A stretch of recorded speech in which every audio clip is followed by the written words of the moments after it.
Good evening and welcome to episode 4, is it, of Harried on the Outer Rim now? I think it's episode 4. It is indeed, yes. Great, I got that correct. Um, so we're starting a little bit late, and I apologize for that. That was my fault. But yeah, we should have probably I'm guessing it's going to be about a 2.5 hour long session here, but we'll see how it goes. I believe Oral has volunteered to do the quick recap on just what happened in episode 3. So, Oral? Yes, so we were captured by the Empire. Uh, I mean, we were before, and we pretty much spent the entire session talking and planning. We got a deal by the Empire that we need to take care of Mongo the Hutt.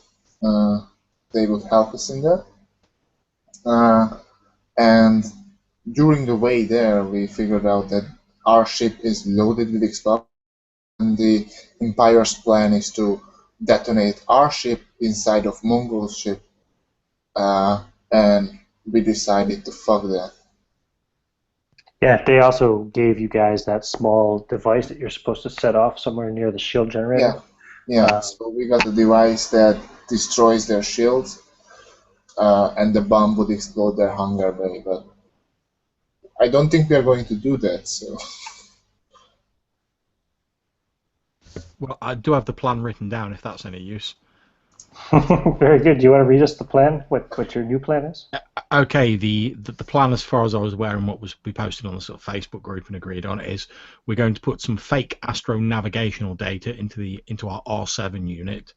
We're then going to head to a planet, I forget which one, and we're going to arrange for our ship to blow up accidentally in the atmosphere whilst we hightail it out of there in the escape pods.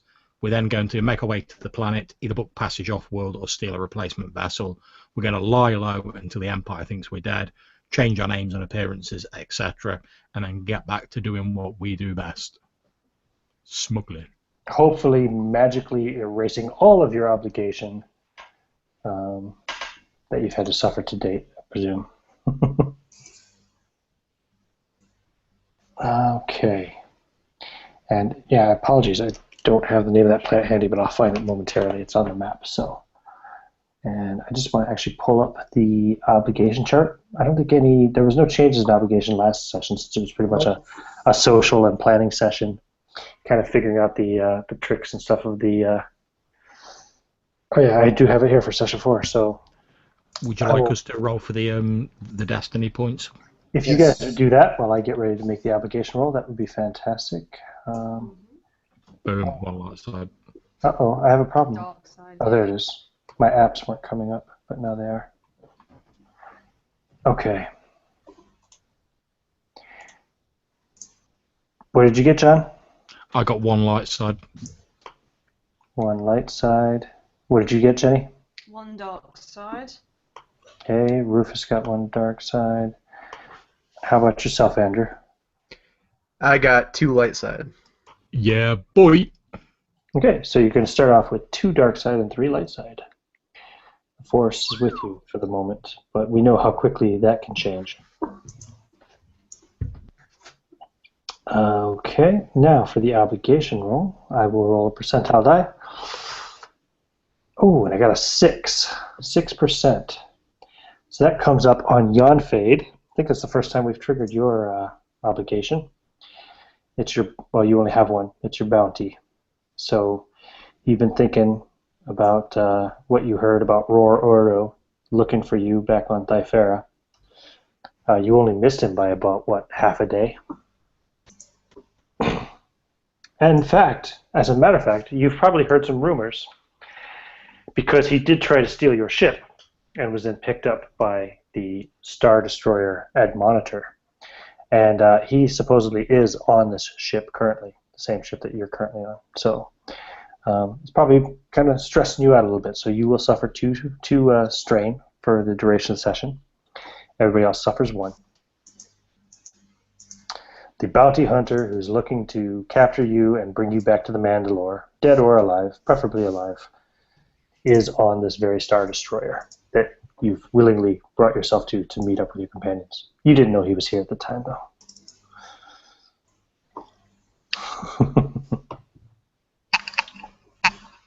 Okay. So when we left off, you guys had been in your room and we're just planning out kind of what you wanted to do for the mission. So I imagine we sort of cut in just as we're saying. I'm saying, right, so everyone understands the plan then? Mm-hmm. I do. Okay. Very good. Let's get the ship ready and get underway. The sooner we start, the sooner we can get this over with. Yeah, here we go. I'm just finding the name of that planet again real quick. It was the graveyard planet. Boz Pitti, wasn't it? Yes, that's the one, Boss. Yeah. Okay. So you can now. Oh yeah, you guys were aboard your ship. That's right. Where you were discussing this because you had discovered all the explosives kind of built into it. Okay, so shall we set a course and get moving? Like I said, the sooner this whole mess is behind us, the happier I'll feel. Yep. Yeah, we should. I do the piloting. Would any of you do the honors of taking an astrogation? Yep, I can do that. So who's going to co-pilot? You're going to do it, Lino? Mm-hmm. Okay. I presume then you guys are in your usual positions. Jan Fade, you'd be kind of in the gunner's seat. Yeah, I'll be where the guns are. And Doctor, you will be, well, currently, I guess, strapped in somewhere in a secure seat. But, yeah. It's not a very big ship anyway, so there's not many places for you to go. So, as we cut in then, everybody understands the plan. The Admonitor is about to drop out of hyperspace. It will be dropping out of hyperspace very near Mongo's fleet.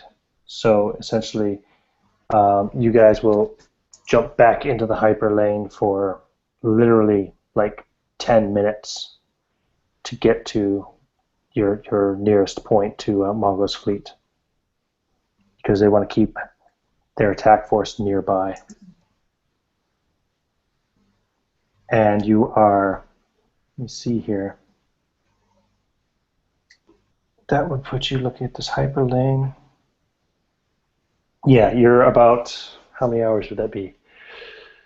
Okay, there's 24 hours a day, so you'll be about 6 hours from Boz Pitti once you depart from the Admonitor.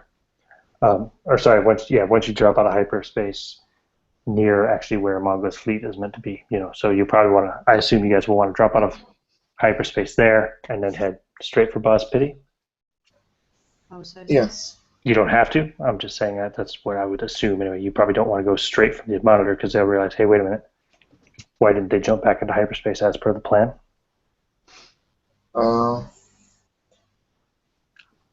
be on the comm link. I'll be like, Cal, when we hit the atmosphere of Boz Pitti, can you arrange to send some like garbled communication like on a wide band, saying that we're having some problem with our equipment or something? Make it sound like we're experiencing technical problems.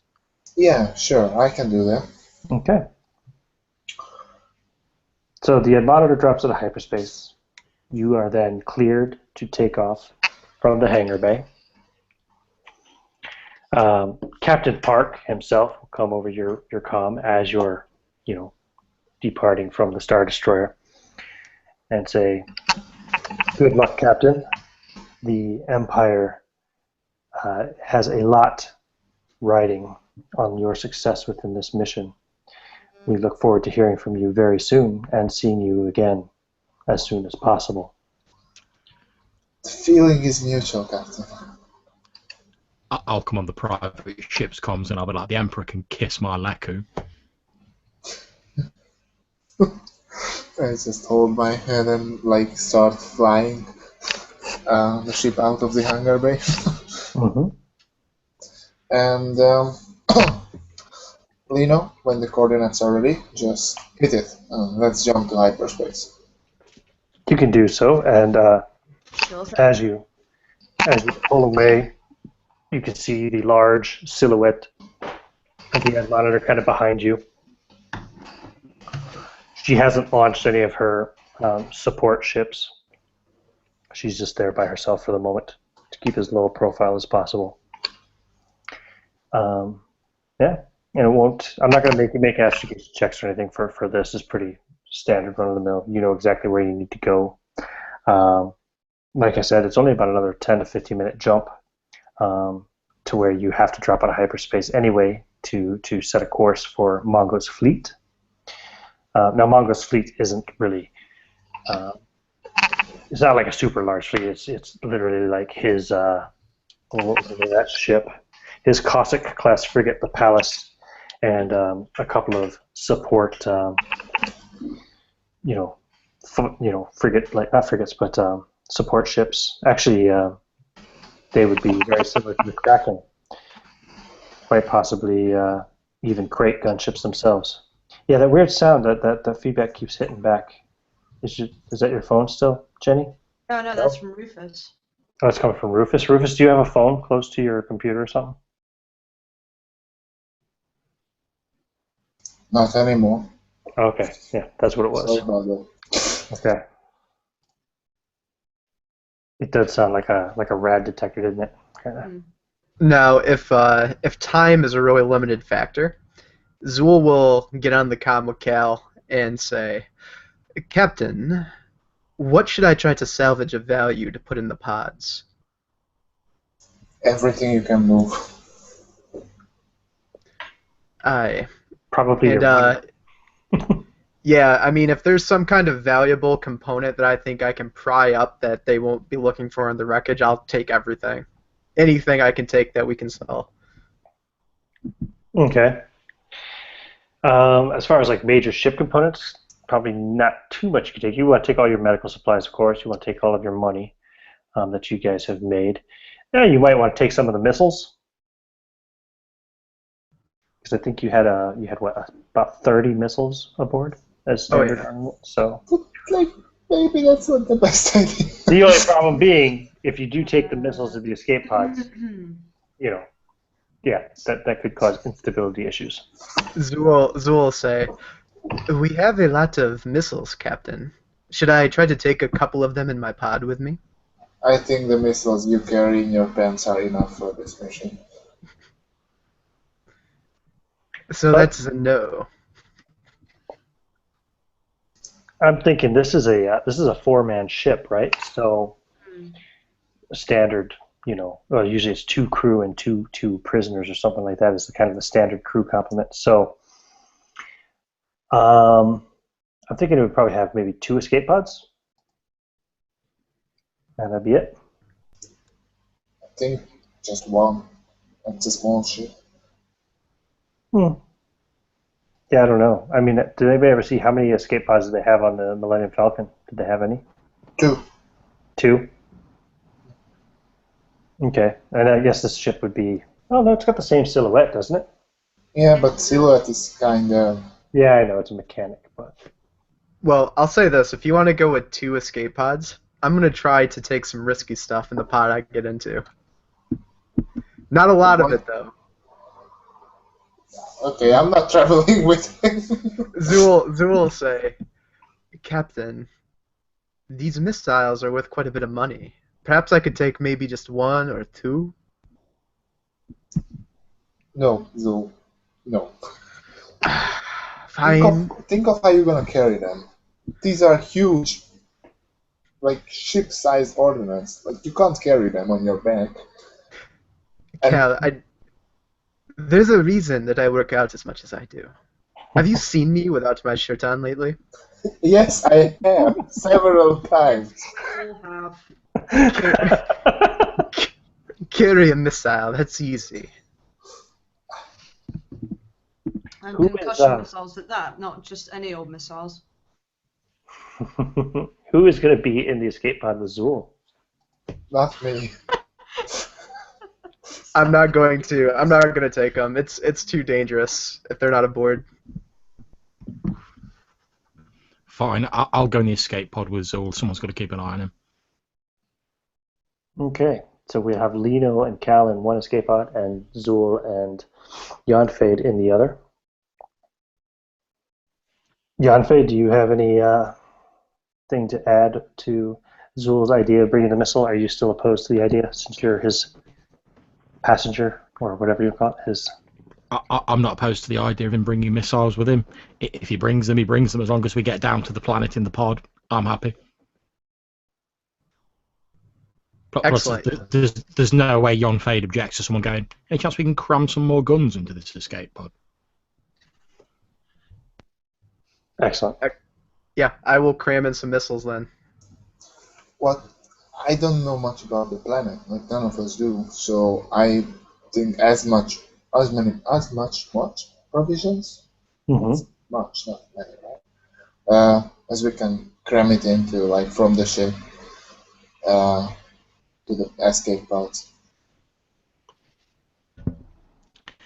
As we're sort of getting in, as I'm getting to the escape pod with Zul, I'll just say to him, Zul, you're a medical man.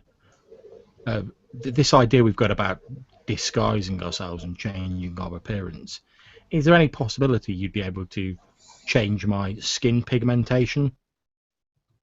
Since obviously being bright blue is something of a giveaway. That's probably something doable, isn't it, Ian? Medically.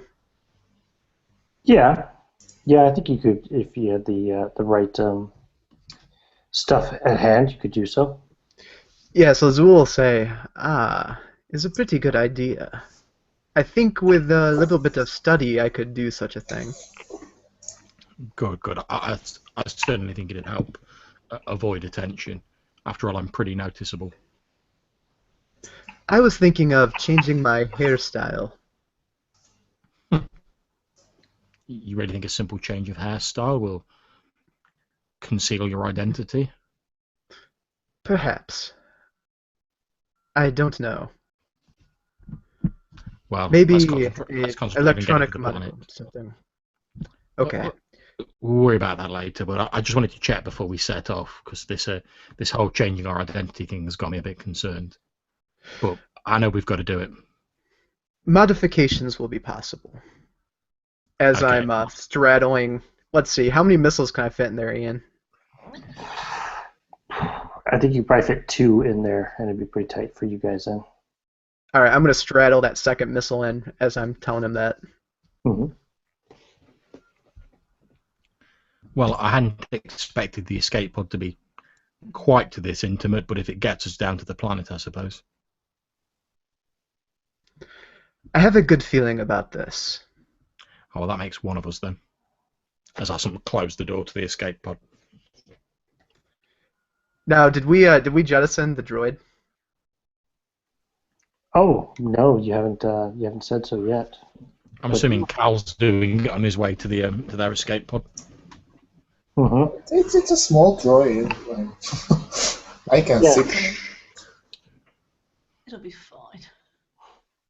What was the plan? What was the information you're putting into the droid anyway when you jettisoned him? We were putting like fake astronavigational data in to basically suggest that we'd had these sort of power fluctuations and that the explosives that were on board had detonated prematurely. So when they find the droid, it'll be like, oh, we registered some technical problems. We tried to get to the nearest planet to get for help, but these explosives detonated prematurely in the upper atmosphere and destroyed the ship. I think I'm going to need the help of Lino for this one. Yep. And I'm going to tell you what to put in the droid's memory, or something like that. The memory log or something. That put in that the shields and the electronic systems are failing, and we try to repair the hyperdrive that was damaged. And yeah, just put in those things. Can you do that, Lina? Yeah. You'll hear me on the sort of comms going, oh, Cal, don't forget to send out the signal I talked about earlier that we're having some problems. Yeah, I will do that just before we leave. Okay, take care on your way down to the planet. Don't get your pod blown up or anything ridiculous like that. I never blew up. His pod's not the one with missiles jammed into it. Zool will yell at the comm for Cal to hear. And tell the droid I said, bye-bye. Yes, I will. Um, Yeah. So with regards to Boz Pity itself, um, you have some pretty decent knowledge and information as to the the history of the planet and the basic topography of the planet. You know Lino from your research on the planet itself that obviously there are many monuments and graves on the planet dedicated to the native Gargantel species, which have been extinct for some time. The Gargantels themselves were large, human-like giants. They were around 20 meters or so tall, and they had 6 arms. Most of them had like single eyes. Some had 2 eyes, um, but they were eventually kind of like wiped out via the manipulations of the Hutts because the Hutts tried to enslave them and they resisted. And they repeatedly tried to invade the planet unsuccessfully, and eventually they just kind of sent a bunch of droids there and kind of slowly, exterminated the entire species. So aside from their huge death monuments and graves that they've set up on the planet's surface is pretty much mostly made of like rocky fields, sand-filled valleys, grassy fields, and then sporadic mountains dotted about the surface.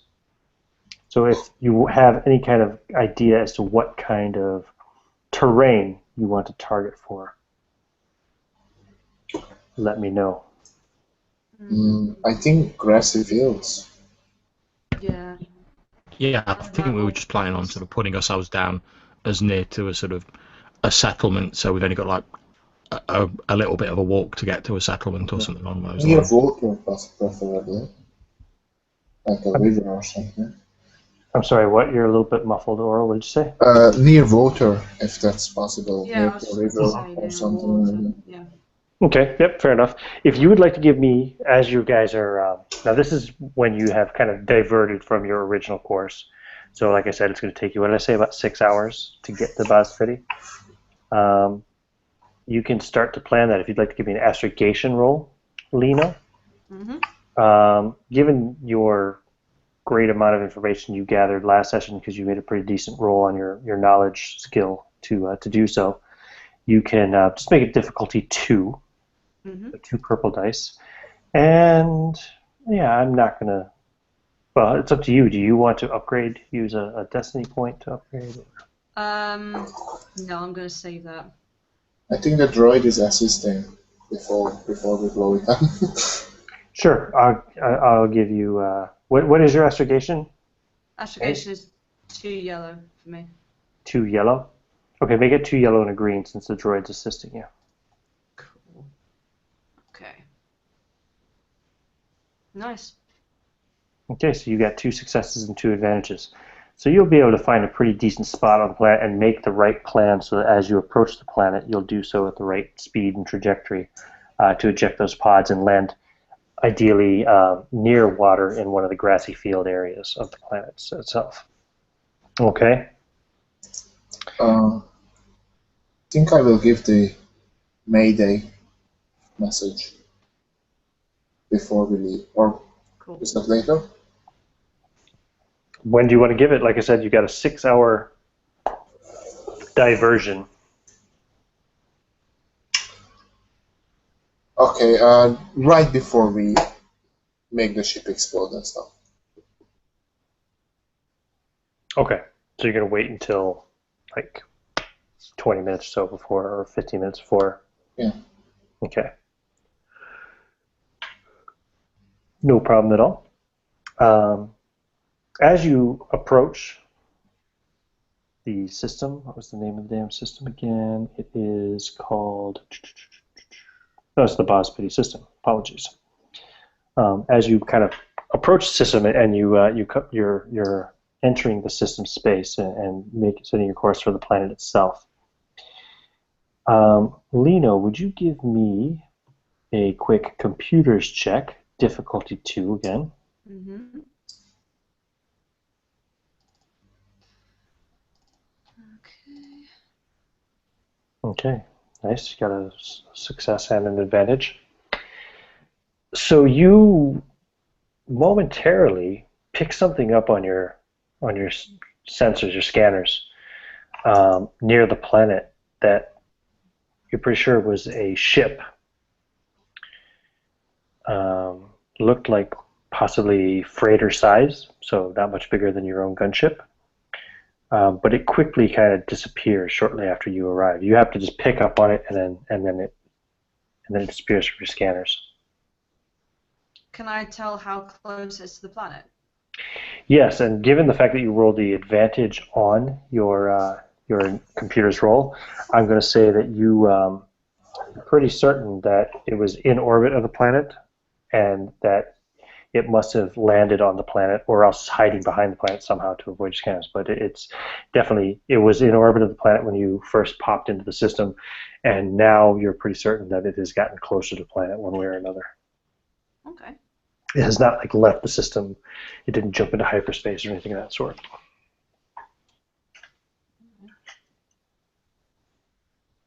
Okay, I notify Cal, but say it's probably nothing to worry about. Okay. That's good. If someone is on the planet, maybe we can make a deal with them. Mm-hmm. Yeah, exactly.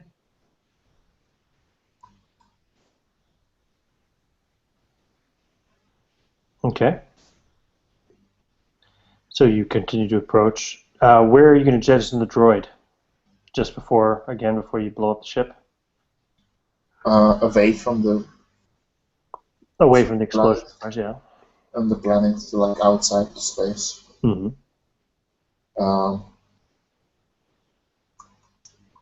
Lino, did you implanted the information I asked for? Yep. Awesome. Then I just push the droid out. It's going to be so much trouble, and yeah. But I also like before pushing it out, I just take my blaster and shoot in it a bit. In a way that doesn't look like it was blaster shots necessarily, more like explosion or something. Okay. Let's see. So I'm going to have you make a roll to do that. Okay. So use your weapon skill. That would be what? Ranged light, yeah? Ranged heavy, but yeah. Oh, ranged heavy, sorry, it's a heavy blaster. Right? So you can roll your ranged heavy skill against a difficulty of, let's see. You're trying to make it look like it's not blaster fire, yeah? Yeah. Okay. So I'm going to say it's a difficulty 3. Yeah. Do you want to? I'm going to use a destiny point. Yeah. Okay. I can always assist you if you want. Sure. Hold the droid this way. Well, yeah, essentially, I'd say it would be better to shoot along that way because it looks more like it's sort of damaged. Yeah, you are a technical person. Yeah. Just gunfire. Okay. Do I get a blue dice from that? Yeah, I'll give you a boost die from her because I don't think her skill in ranged heavy is going to otherwise happen. But you can also upgrade one of those purple dice to a red die because I also spent a destiny point, just so you know. Okay. So go ahead. Let's do this. Wow. I think I succeed. You got 4 successes, an advantage, and a triumph. So what do you want to do with that triumph? I want to have the droid understand why we do it so it doesn't betray us and tells everything to the Empire. Okay. You want to ensure the loyalty of R7Z6, wasn't it? Yes. Okay. No problem. Goodbye, old friend. Now he'll be a really sad R7 unit that also misses his original owners. That's nice. Excellent. Okay, yeah, you succeed. You do a remarkable job with Lino's assistance and everything. Yeah, you're able to do it just right. Yeah. And I push him outside of the ship. Obviously, airlock and other shenanigans, so we don't die in space, but yeah. No problem. Lanlino, also as you're approaching and you've got your location figured in, you found the body of water and the grassy kind of plains. There is a location that's pretty close to some Gargantel ruins. Used to be a Gargantel like city or something, if you will. It's up to you. I'll ask you, do you want to plot a course to go near them, or do you want to plot a course farther away from them?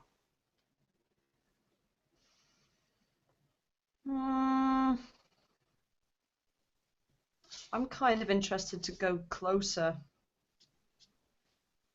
Okay. So you're thinking you want to put yourself somewhere not too far from the ruined Gargantel city, yeah? Yeah. Okay, good. No problem at all. Okay, so it's pretty much go time then. It's you can figure at this point, obviously you've been flying for 6 hours off course to come to this place. You're pretty sure the Imperials are probably aware of your deviation from course. So depending on, I don't know, depending on how you think they would have reacted, if they were coming for you, they probably wouldn't be too far behind you, or perhaps they won't because of the fact that Mongo's fleet's in the area. They may just leave you be. So yeah, so you jettison the droid with the information. You send out the SOS captain about your navigational trouble and explosions taking place on the ship. Do you want to? I'm actually have something. Yeah. So, yeah. Let's say. So I wait until Zul and Yon are on their own escape pods, and Lino is also ready to go. Everything is set, so this is literally the last thing I do. I send a send button or something, and then I just go into my. So it's I open the comm and I try to make noises like the line is breaking up, rub the microphone or something like that, and say, "Mayday, Mayday, Mayday! This is Captain Order of the Kraken. Our shields and electronic systems are failing, and our ship is heavily damaged. Our ship was knocked off course, and now we are in an unknown system. We are going down." Static noise and stuff I make. Device activated. Static noise. Our ship is failing. I would like you to make a deception roll, please, Cal. Sure. Difficulty 2. Difficulty 2. Let me. Just to see how well you sell it. Yeah. I don't know what my deception is, so. Oh. It's not very great, so I would like to roll a destiny. I mean, take a destiny. Okay. You can, yeah, you can do that. I'll keep the extra dark side points for now.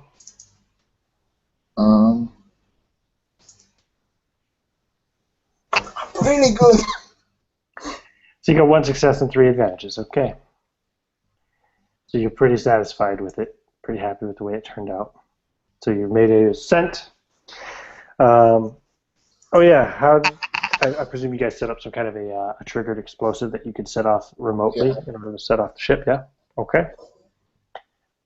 So, which escape pod launches first? Zul's or Cal's? Captain? I think we launched the escape pods at the same time, no? Okay. Simultaneous launch. Fine. So, let me see here. Do you do any piloting with escape pods? Or are they pretty much just... I don't think so. I wouldn't say so, personally. No, because you can throw an unconscious person into there, yeah. So it's really a matter of your plotting the course or whatever for the launch.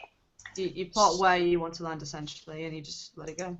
So, Lino, I would like you to do a roll. Mm-hmm. Let's call that...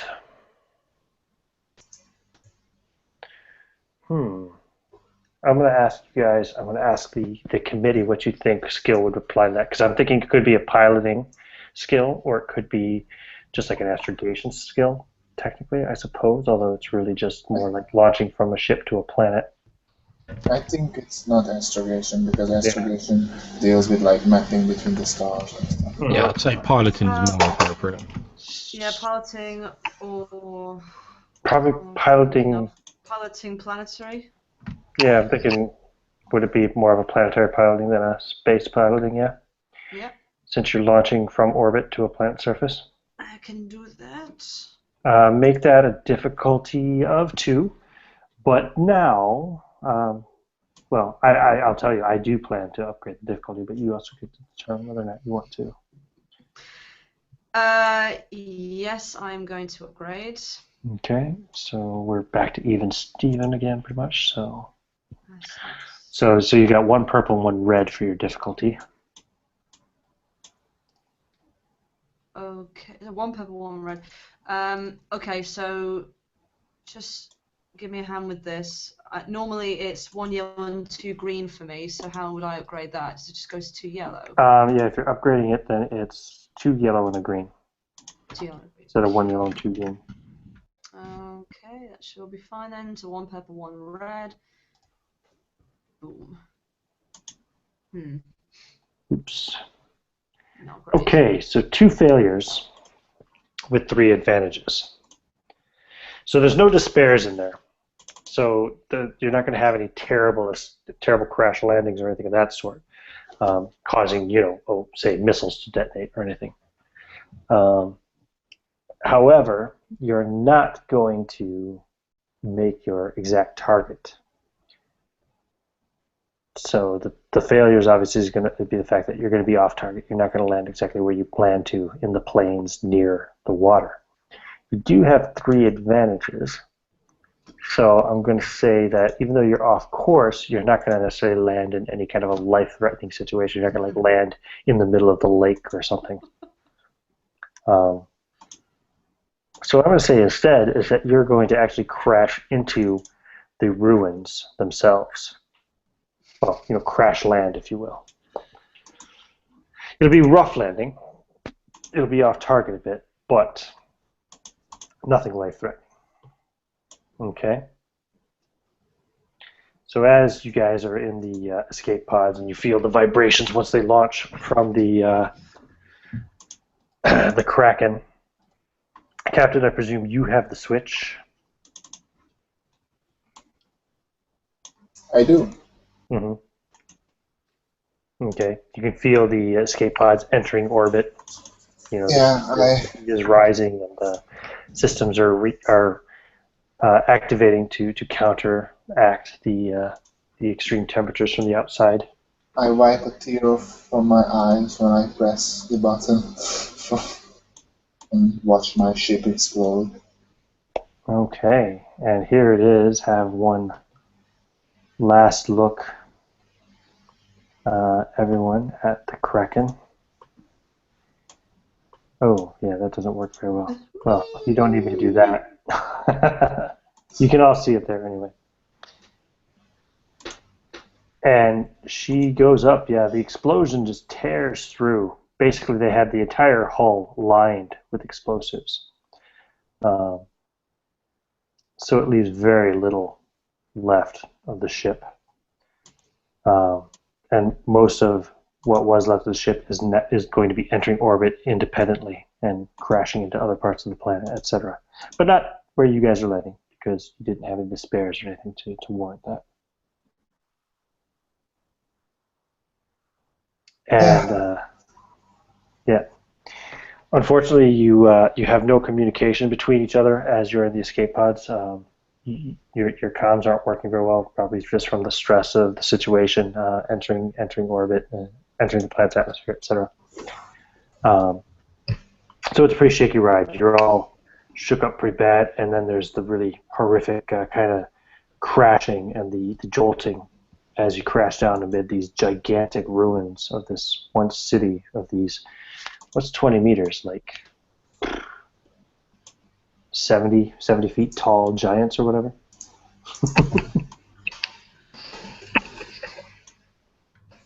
Zool will attempt to make a little bit of small talk with his captive audience. And he'll say, "So, Yanfade, what kind of color of skin were you hoping me to give you?"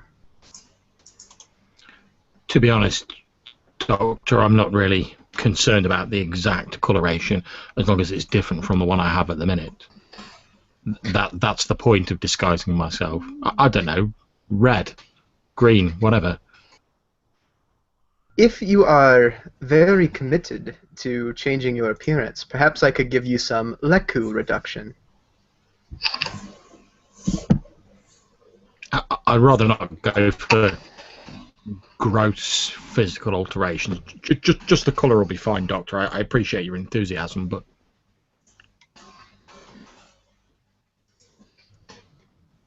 You see him, he has a data pad out, he's already entering something into it.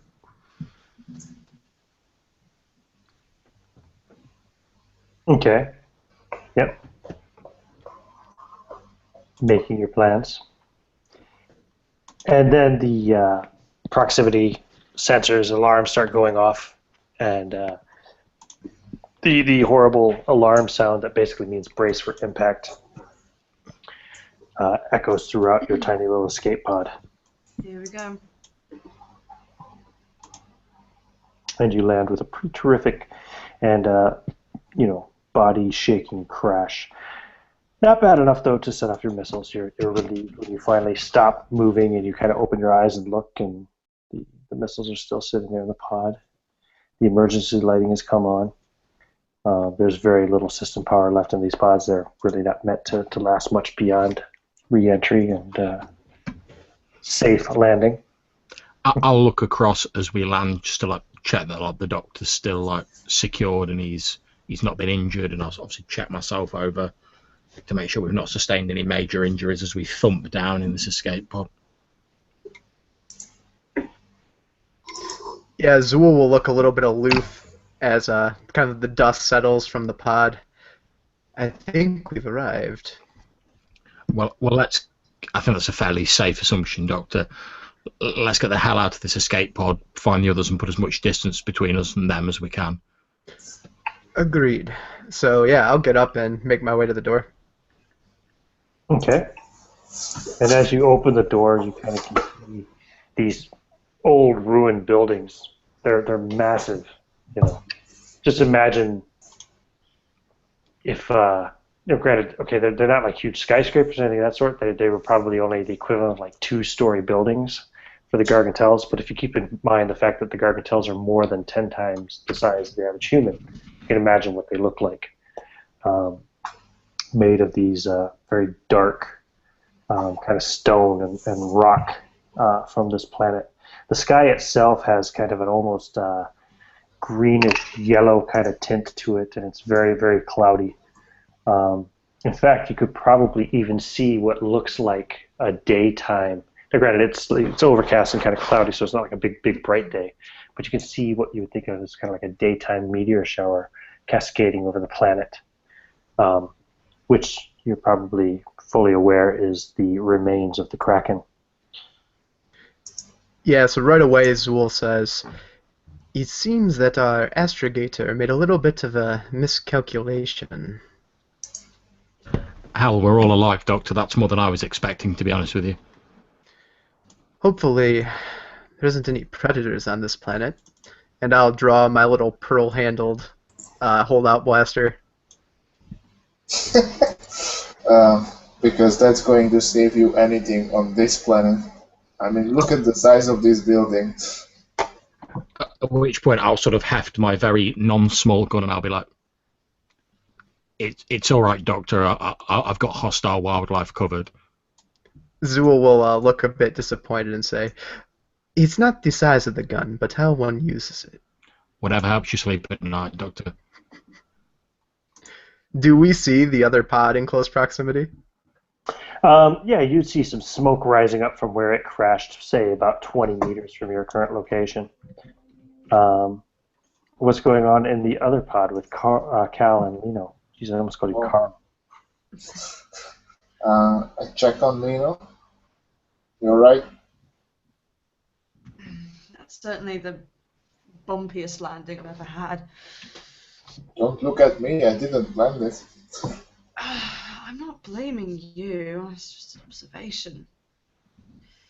So Yeah, I'm kind of just checking to make sure I haven't broken anything.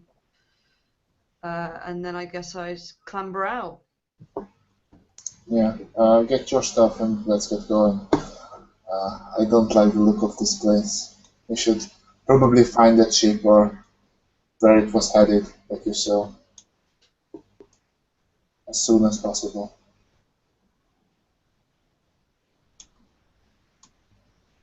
Do you have any kind of personal computing devices or anything that you can use? Let's I see. have got a datapad. Mm-hmm. I have a backpack.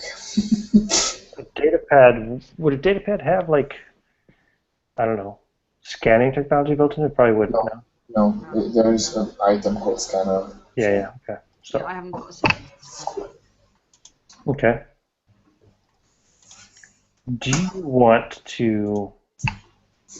No, they probably wouldn't. Well, you had 6 hours. Do you want to see if you could have kind of engineered something from the bits of the ship that you guys were stripping off? To see if you could have made a modification to allow you some basic scanning ability. What kind of role would that be, Andrew? That would be because she's playing a technician, Mechanics, I'm sure. slicer. Slicer, is that what they're called? I would think if Yeah. she's like soldering like hardware together, it would be mechanical. Yeah. Yeah, I would agree. It's not as good as my computers, but I've still got some. Yeah, sorry, I just don't have the sheet open in front of me, so I can't remember what the skills are called. Mechanical sounds appropriate. So if you wanted to do that, Mm-hmm. I would say that would be a difficulty 3, so 3 purples, but I'll also give you a black setback because you're doing it under time constraints and using, not ideal equipment to do so. You're given the situation that you're in the ship moving and you're trying to strip parts off of it and modify your data pad. Mm-hmm. I suppose this isn't entirely relevant, but I've got something that allows me to complete computer-related tasks by 25% less time. Yeah. Okay. Yeah. And, It's not going to affect the dice roll or anything anyway. But. no. I'm going to spend a destiny point. Oh, thank you for reminding me. I'm going to spend 1 as well. So you can actually make that 2 purple, 1 red, and 1 setback, 1 black. Mm-hmm. 2 purple, 1 red, 1 setback. So you have a success with 3 threats. Okay. So I'll say you're able to make a primitive kind of scanning alteration to your data pad. The threat, however, are going to be that it increases the power usage and output, signal output of the data pad exponentially, meaning that it makes you easier to detect when you use it. Mm. It basically puts out a big ping as you're scanning around. Yeah.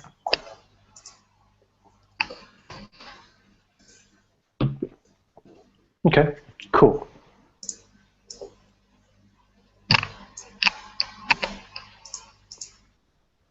So you and the captain can also depart from your pod if you wish. You'll see the ruins, these tall, it's like a brown stone, but it's so dark it almost looks black, unless you get the right amount of light on it. And given how overcast it is currently, there isn't that much light. So, as I said, the sky is kind of a greenish yellow, cloudy look to it. You are in the kind of grassier area, so there is some grass growing out of the ground. The roads here don't look like, well, actually they look like probably if you kind of get out and kind of reach through the grass, you'll see that there is some stone, but the grass has kind of overgrown it and is growing through it, and planet is returning to a much more natural state. And these buildings, you can see these buildings around you basically for as far as you could see, for the most part, because you're right in the middle of the ruins. Okay. Try to climb them. I mean, climb. Yeah, that's probably the best word. Because I don't think I can use the stairs or something. So maybe like the rubble or something I use as a ladder. Oh, right, you're going to try to climb one of the buildings, yeah? Yeah, just to like get a vantage point. Mm-hmm. Okay.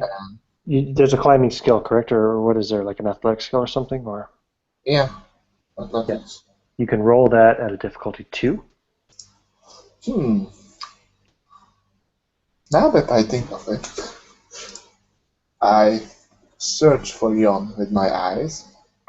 Yeah. Well, at the moment, Jan and Zool were just searching for you guys and walking in your direction. Hey, Yon, sweetie. I'm glad to see you both made it down intact. We seem to be okay. I take it none of you were injured? No, we're fine. Somehow.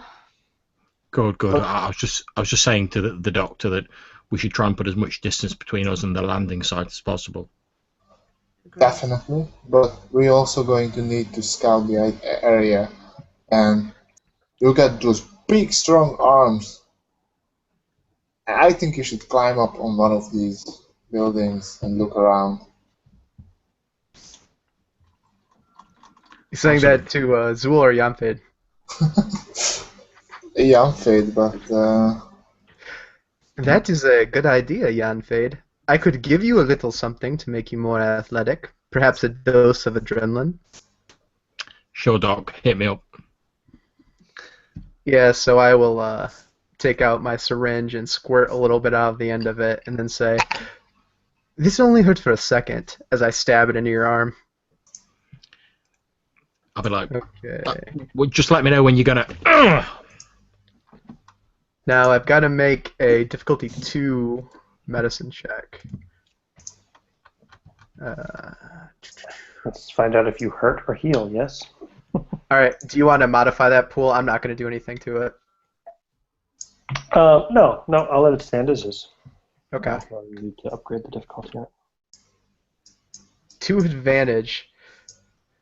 So I actually here's what I would recommend with it, Ian. I don't give her the characteristic increase from injecting her with it, but I don't tell her it, so she has the placebo effect of a boost dice.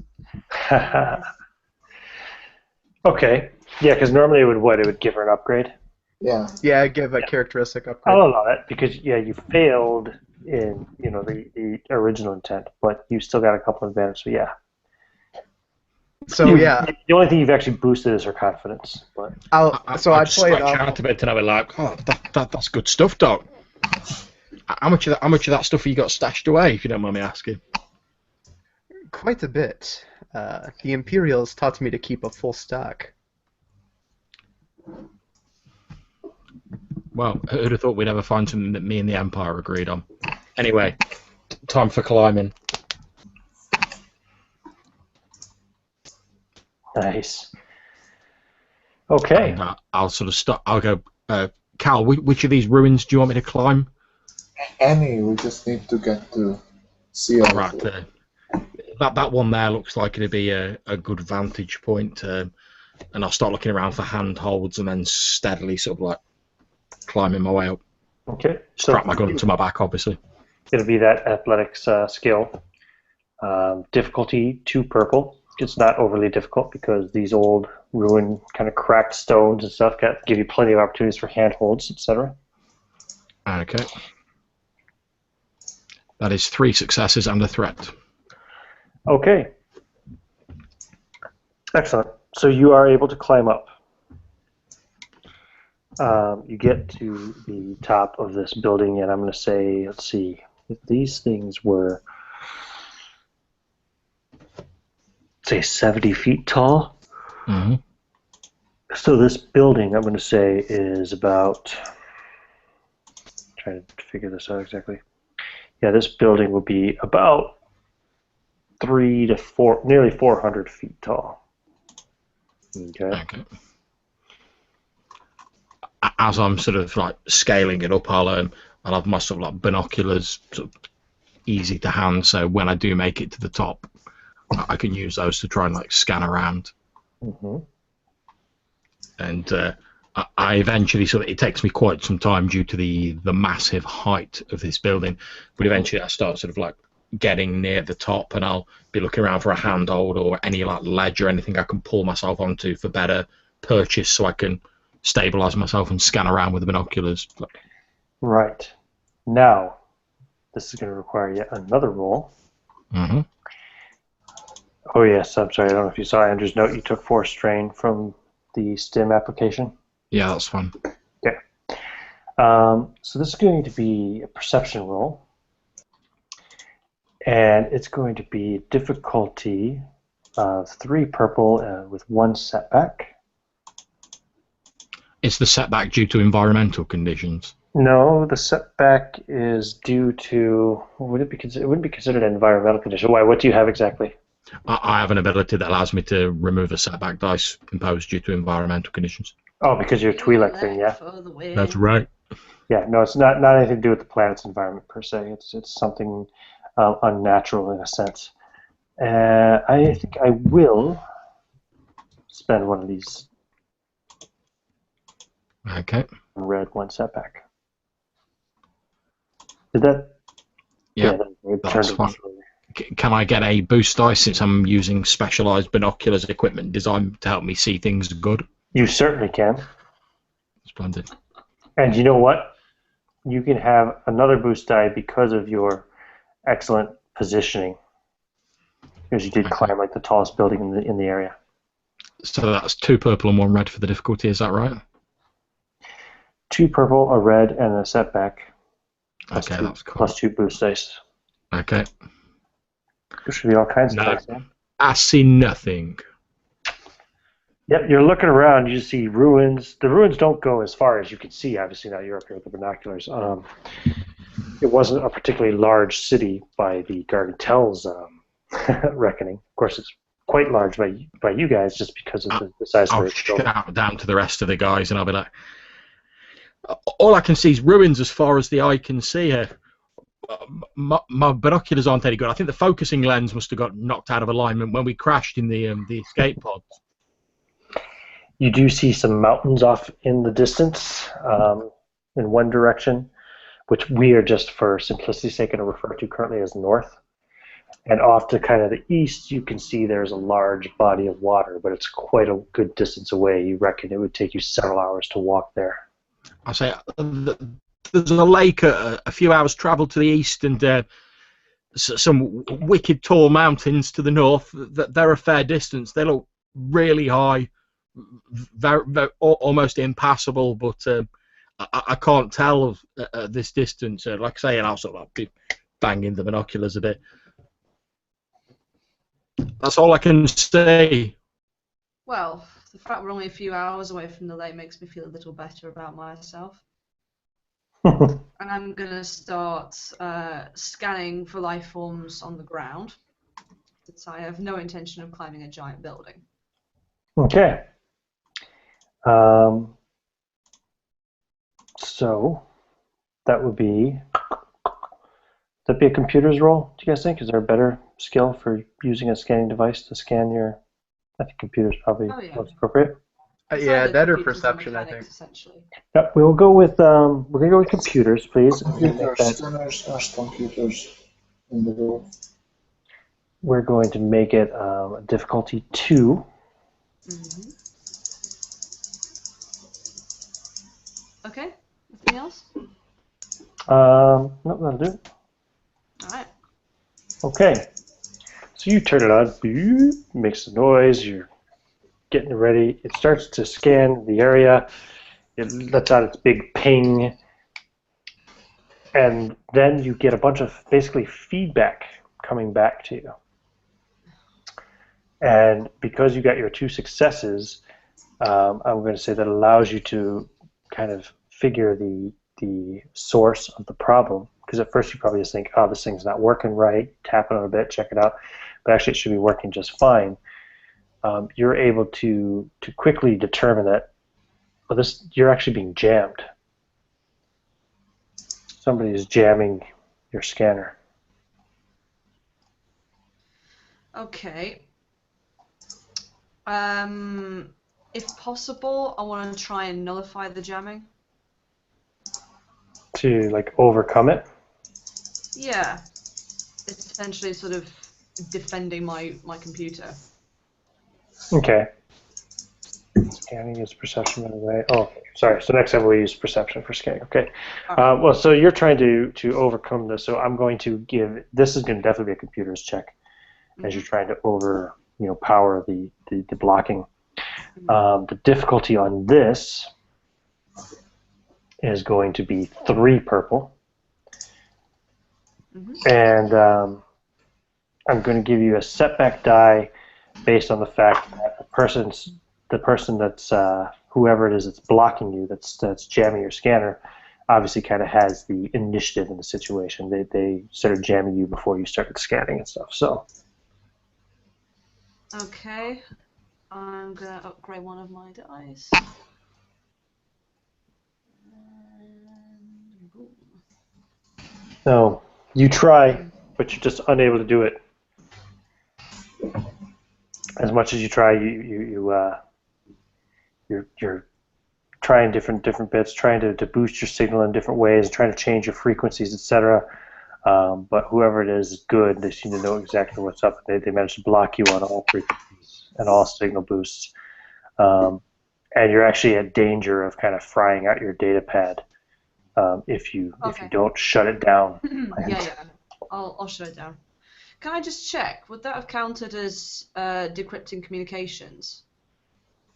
Decrypting communications? No. Okay, cool. Just checking. All right, I shut it off then. Okay. So you can make what assumptions and as you will based on what's just happened, but. Okay. I'll shout down from the top of the ruins. What's going on down there? Her voice echoes throughout the entire area. I'm kind of feeling uncomfortable about Yon Fade shouting, so we need to. Well, there's someone jamming my scanners. What's that? Speak up, I can't hear you. I get the comm and I speak to Yonfei. Hey Yon, she's saying that we are being jammed, so stop shouting. There are other people here. Jammed? Hold on a minute. I'll be right down and I'll sort of climb back down. Sort of doing this furiously at Yon Fade. Yeah, your communications too, you notice, were really crackly and really faint, hard to hear. So the jamming is even affecting your personal comm links. Yeah, It wasn't completely blocked out, but yeah, it's. The jamming actually reminds Zool of something, and he asks Lena, is there some kind of beacon that are attached to these pods that we should disable? It'd be a pity if we're sending out a message. There probably is some. I mean, yeah, I can double check. Yeah, there certainly is. Head back. Zoo, how attached are you to those missiles? I'm more attached to my life. I think maybe we should use them to detonate our landing pods. That was my thoughts exactly. 1 missile per pod. Yes. Okay, so how are you going to go about setting off these missiles and while transporting 1 missile to the other pod? Oh, I imagine he grabs one and puts it in the other. That's the easy part. Has Yon Fade got a big gun? What's the silhouette of this sucker, of this missile? Of course I've got a big gun. No, a really big gun. As in missile-sized. If you're saying I'm carrying around a portable missile launcher capable of firing a ship-sized piece of ordnance, then no, I must have left that in my other pants. if we can carry the missile to the other ship, I'm sure Lena can hot rod it so it blows up. You certainly can carry it. It's just a question of how many people it takes. It might take 2 people to do so. It's I help Zul. the missile is roughly like the size of a grown man, but it's a lot heavier, of course, because of what it's made of. Sure. Well, if you guys do want me to carry it, most of my abilities are based around like carrying heavy equipment about. Yeah, I'd say Yanfei and Zul could carry it easily between the 2 of them. Okay. I mean, Okay. it's not like they're carrying a bag of feathers or something. You know, it's still, it's going to work the muscles a bit, but they're both healthy and strong. So Yeah, you just enjoy the gun show, guys. I'll put my hand out to Cal and I'll be like, perhaps you should let me carry this, Cal. After all, I do walk around with a heavy blaster strapped to my back normally. I'm used to like bracing myself against heavy weights. Sure. Besides, we need you to come up with a plan of what we're going to do next while we sort this stuff out. I'm the player now. Okay. Don't worry, Cal. I'm no stranger to the gym. Yanfei and I can carry this. Sure. as I recall, too, Doctor, you ordered Cal for no rigorous activity for at least a few days, so a few weeks. It's true. Yeah, it's true. You're on light work, Cal. See, that was my thoughts. I didn't want to embarrass him by publicly mentioning it. I don't think the doctor Let's has a talk problem. about it more. Do your thing. I'll keep watch. I'm gonna go to the nearest pod and check if there are any beacons that are active. Yeah, there is. It's built into the pod's functionality, of course, because when somebody has bailed from a ship, they need to be picked up and rescued. So. Damn it! I thought it'd stop working on the impact. Okay, so They're built to resist that too. fair. So I take a look at it. Is it going to be as simple as sort of punching out the light, or is it going to be a bit more complicated than that? It'll be a bit more complicated than that. They're built to be pretty sturdy, pretty rigorous. Okay. I'm gonna go inside then and check the controls. Okay, are you doing this in the pod that had the missiles in it, or in the other pod that didn't have a missile? I'm gonna go to the opposite one. Okay, cool. So while they're working on moving the missile out of the pod and carrying it over to this one. Yeah. Because I say there was about 20 meters distance between the two. So. Okay, so you want to start trying to mess the programming and try to shut it down? Yeah. Okay, going to be computers check. Difficulty 3, be purple.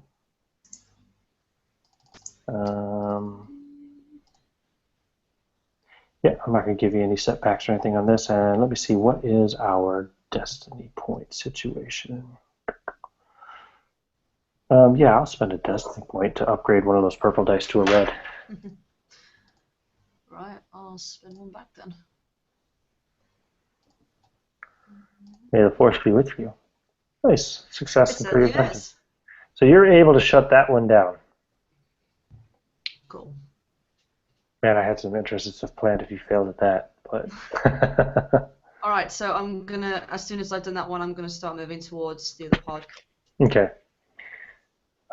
So yeah, what were you guys doing with the other pod then as you got the missile out? Are you just going to start to carry it directly over, or? Yeah, I think we're just planning on between the 2 of us sort of strong-arming it over to the other pod and securing it inside. Yes, sir. Okay.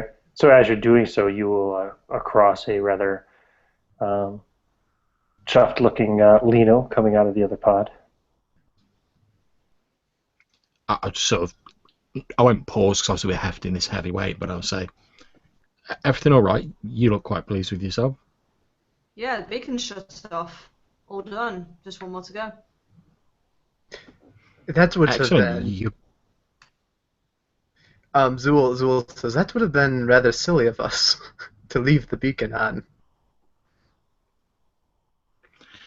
Well, I'm glad you thought of it, Lino. You're pretty handy with these machines, to be honest. It's not really my bag, to be honest. It's not something I'd have thought of, but then again, I don't normally jettison from exploding ships onto a planet in escape pods. So, but still, good job. I'll see you Do back over there to on the missile. Zool will say as he's walking by, "Do you know how far that signal was going before you shut it off?" Not at the top of my head, but I would Yeah, guess you would know at that it would probably least. reach out. Oh, sorry. Oops, I think I'm lagging.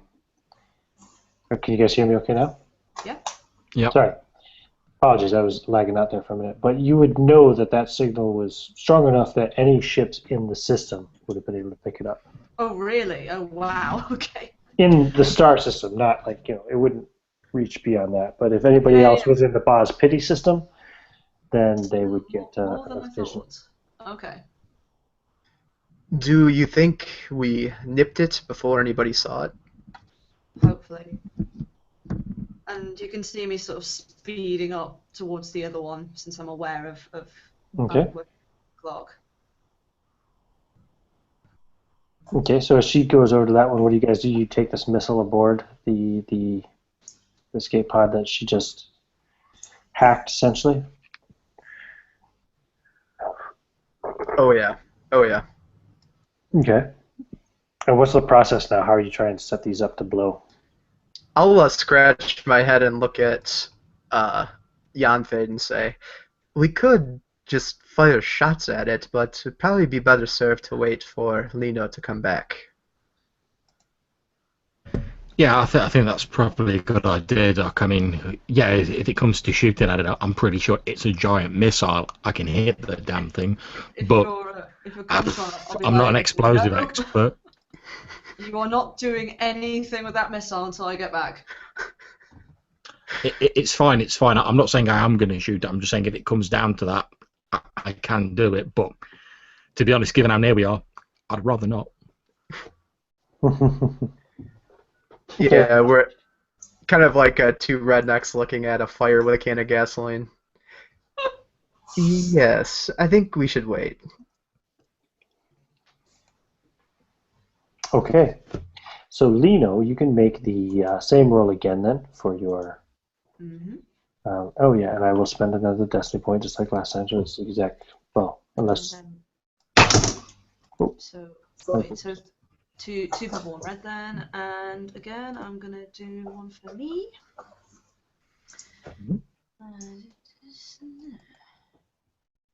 Oh, that's a despair. To make them so exciting. And an advantage, yeah? Yes. Hey, everyone in the galaxy, we're over here! nice. I was imagining the signal changing to a voice going, "They are escaping. Repeat, they are escaping." The explosion was a fraud. So it starts letting off like this major, like klaxon sounding alarm bell, Oh. and the signal is boosted. No. So it's like you just I'll kind of sort amplified as we the thing. put the missile down, I'll sort of run up next to you, put a foot on the escape pod, heft my like big heavy blaster rifle, and I'll be like, I can shut this thing up. Just point me at the right bit to shoot.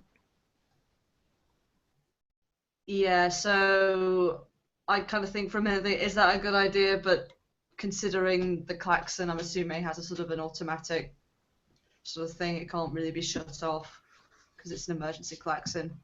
Zool's gonna say, "Let's beat it and shoot it." I should be like, okay, shoot in that little box there. I'll sort of lift up my gun and I'll be like,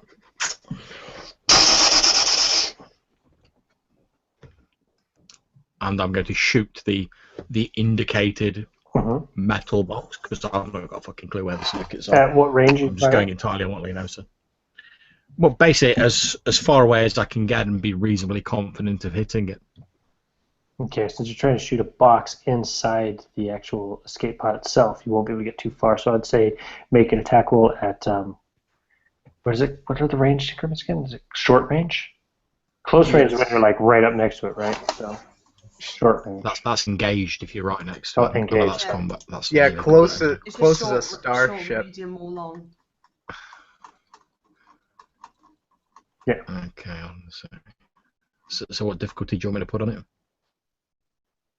I think it's 1, isn't it? For whatever. God damn it, I don't have my cheat sheets in front of me because I What range rushed is it home. in? He's literally like probably 10 feet away from it. It'd be 1, Point yeah. blank. Yeah, that's All what. right, okay, cool. But yeah, it'd be 1, yeah. Add 1 setback die just in the fact that there isn't an active missile in the escape pod that you don't want to shoot. Okay, not a problem. Yeah, it depends on the roll. Okay, I'm going to use Oh. the targeter on my gun. And you spent a destiny point as well? Yep, I'll spend 1 too, so you could upgrade one of those dice. Oh, goody. that's cool.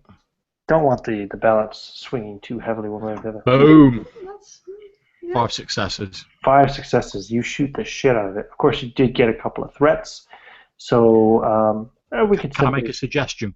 Yeah, sure.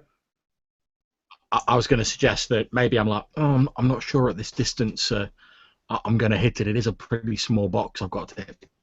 Best click the auto fire on my heavy blaster rifle, just be on the safe side.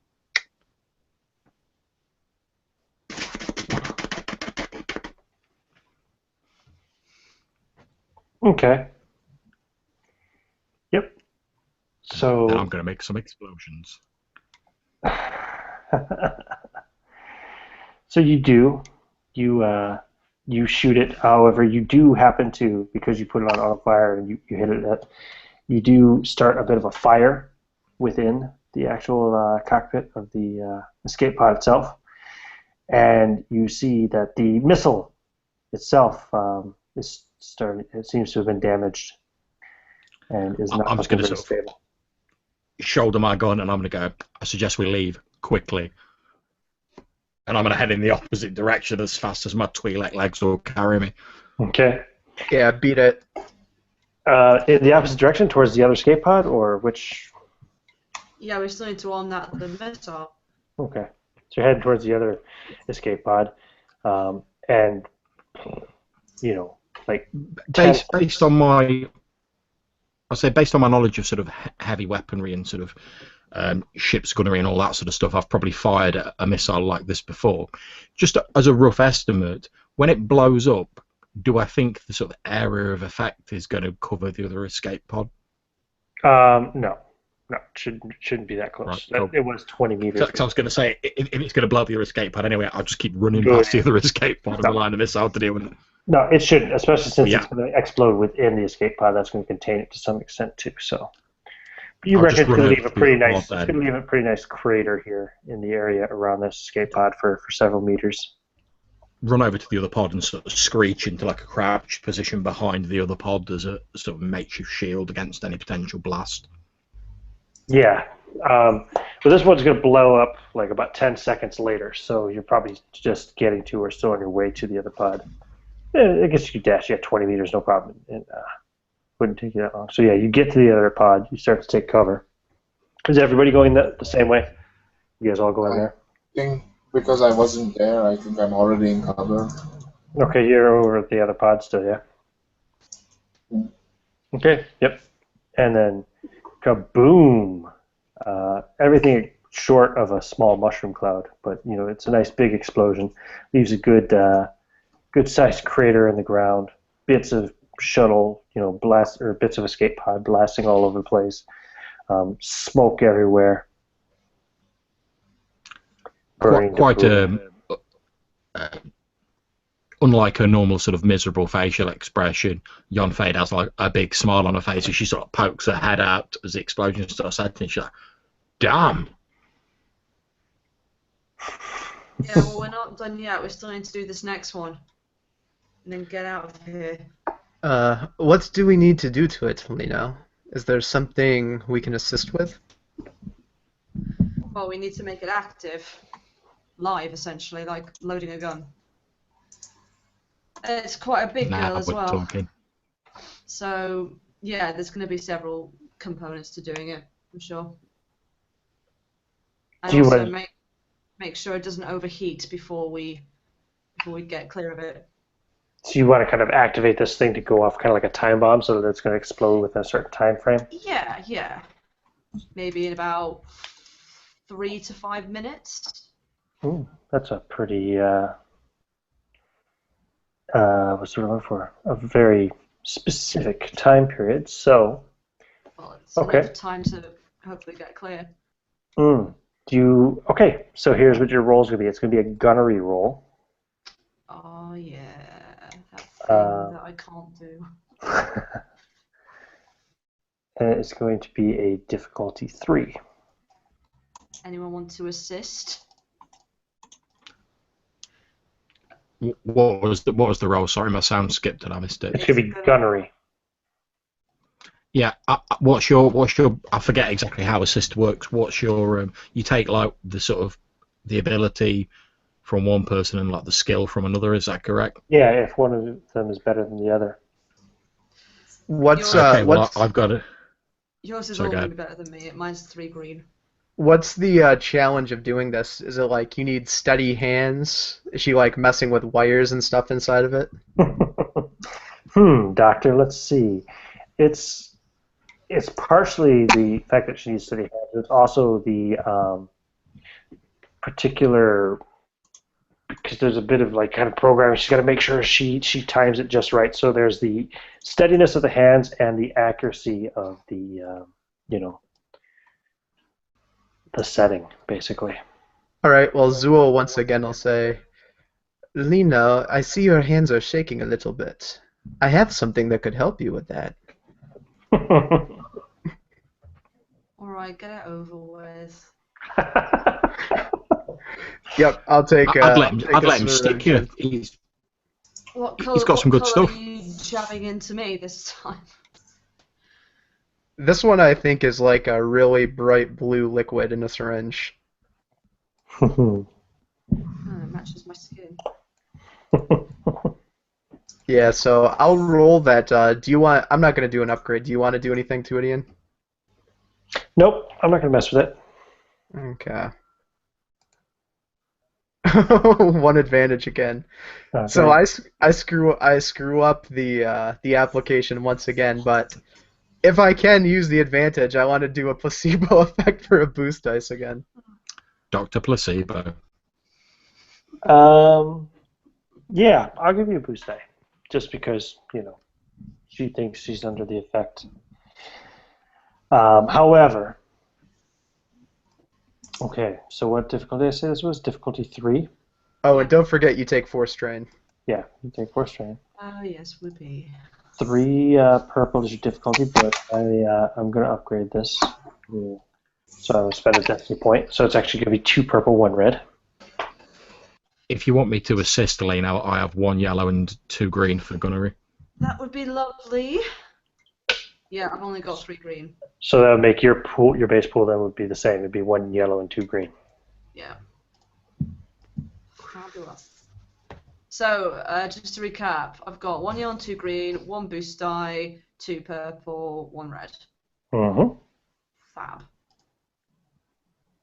Okay. Yeah, not bad. 2 successes and 2 threats. So for the threat, I'm going to just simplify this one. I'm just going to give you 2 additional strain, just from the stress of the situation. Because, like if you totally screwed this up, it could blow up in your face, and that would be really bad. Yes. So that's just from stress of the situation. You're sweating a bit, you're feeling the burn, but Damn, But I'd it hate seems to to work work. in the military full time. So who else in the pod as she's doing this? Okay, well actually I know. Obviously, since they're assisting you, that the doctor and Jan Fate are both in the pod. So Cal, are you in the pod with them as well, watching this, or are you outside the pod? I think I'm like outside, keeping watch. Okay. Because we just exploded one, so if someone is coming. Good. Roll perception, difficulty 2. Okay. Let's get this rolling. Difficulty 2. And my perception is a piece of crap, probably. Yep. I would like to spend the destiny die on point. Okay, no problem. And rolling. I'm 2 just really successes good. and a threat. Okay. You said you're looking around, and eventually, as she's kind of finishing off her, I guess you could call it bomb surgery, you see movement coming through the smoke around the area where the other escape pod used to be, and then you see several forms coming out of the smoke and moving in your direction. They look to Immediately be jump to cover. okay. You jump to cover. Yeah, that's a reflex. Okay, you jump to cover, and as you're kind of peeking over whatever part of the escape pod you're probably hiding behind, you will see, it looks like about 10 men advancing on this escape pod with blaster rifles. They're wearing some kind of like greenish, beigeish uniforms, you would say. They're almost like camouflage type. And they have helmets on, although they're not like stormtrooper helmets. They're like actually kind of cap type helmets, you know. Are they all human? They're all humanoid. It looks like they're probably all human. You're not 100% sure. Mm. Do they bear any recognizable, symbols or something? Maybe a pirate group or something? What are the different knowledge skills? Warfare would be. I think warfare would be the appropriate one. Yeah, roll knowledge warfare. What's the difficulty? Difficulty. Make it difficulty 3. Okay. You've never encountered this faction before. Okay.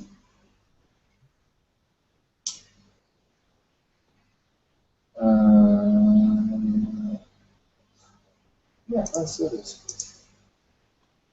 Nope. Nope. Failure and a threat. You're not sure they look like some kind of, well, they're like a mercenary group or soldiers or something. They're in uniform. They're all similarly dressed, and they're advancing on you with blaster rifles armed at a pretty heightened pace. Okay, so they are obviously outnumbering me.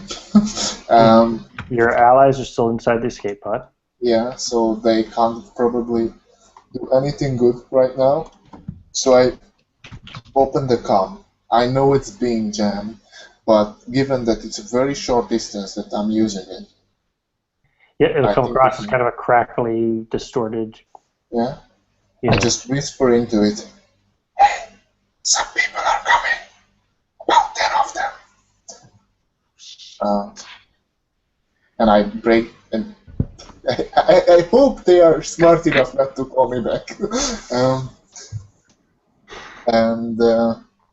I just get my gun ready and I'm hiding and The missile's not armed. shooting.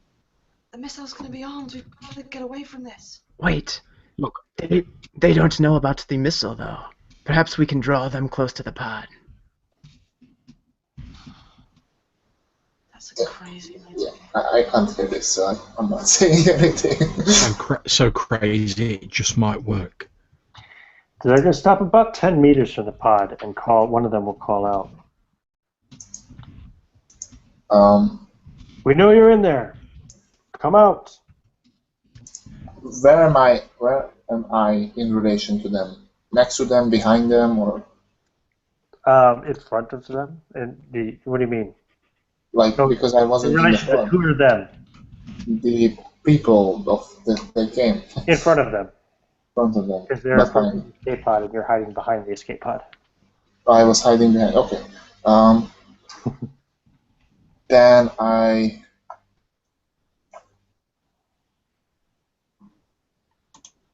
Okay. I'm Keep just your going weapons to down. jump up, having my hands up in the air.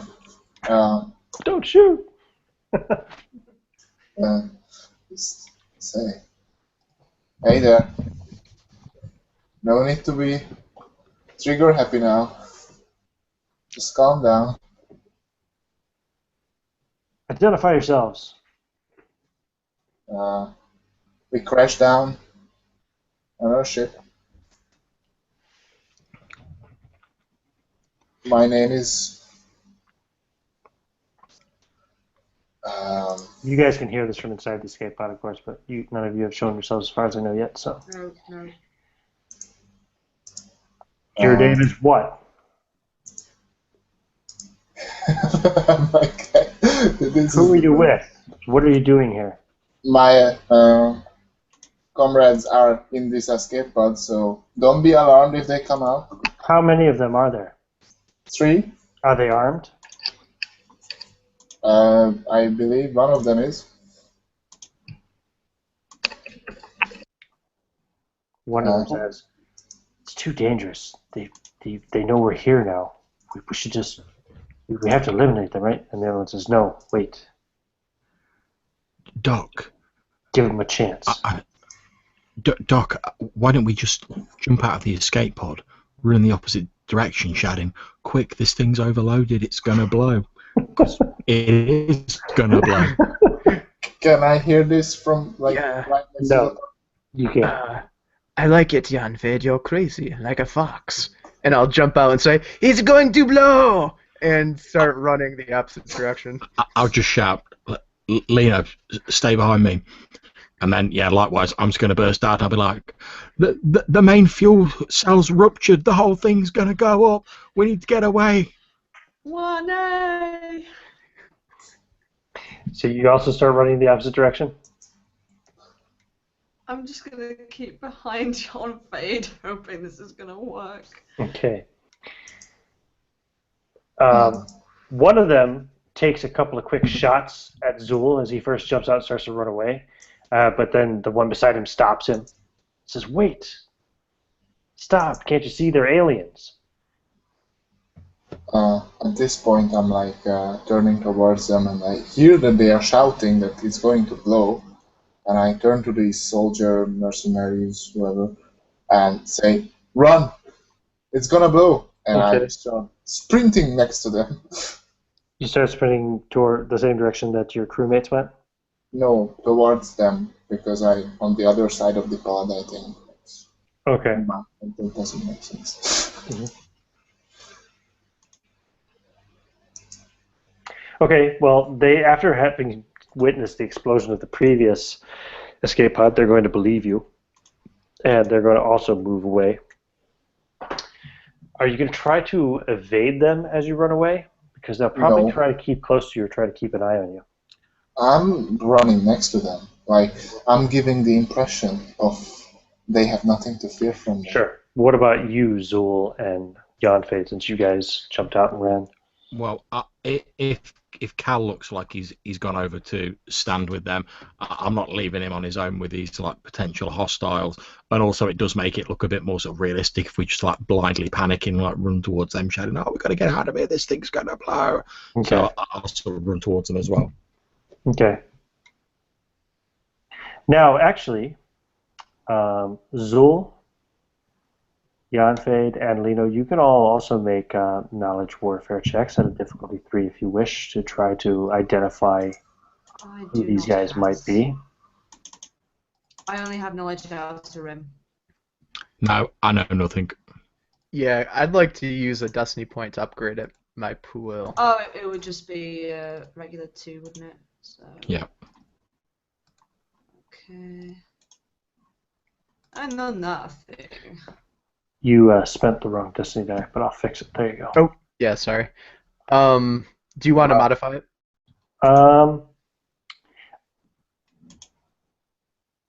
How long ago did you leave service of the Empire, Zool? Probably a couple years at least, a few years. Okay. No.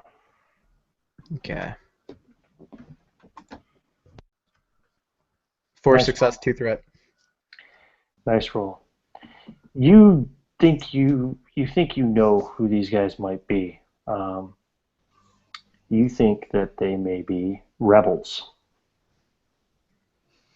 Oh, great. You've heard about the Rebel Alliance supposedly standing up and fighting against the Empire. You know that less than a year ago, a great victory was won by the so-called Alliance when they destroyed a great super weapon that the Empire had built. You may or may not have believed that they existed or that the rumors are true. That's up to yourself. But I know there were other people in the party who had expressed doubt as to whether the rebels actually existed or not. So, previously. Yeah, I'm going to sit on that for a second until we start talking to him. Yeah. So you guys run for a little bit. You had set it to explode after what was it? About 3 minutes or so. 3 to So, 5 minutes. given how long you guys stood there, kind of trying to figure out what to happen, it's going to blow up about a minute later. Run! Yeah. You guys get plenty of distance though away from it before it goes up. While that's happening, and Jan is running next to me, I'm just like signaling to her, like, if things are going to go south, she and I can probably deal with those guys very easily. And I'm just trying to signal that get your gun ready if things are going to look that way. I'll just nod and reach back and like pat the sort of stock of my weapon as I run. We've been together long enough that I understand his meaning as he sort of nods towards the gun. Nods.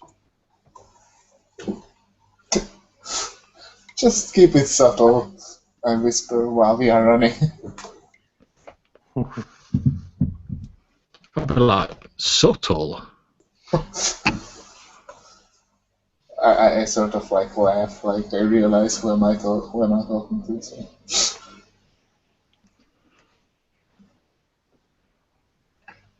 Okay.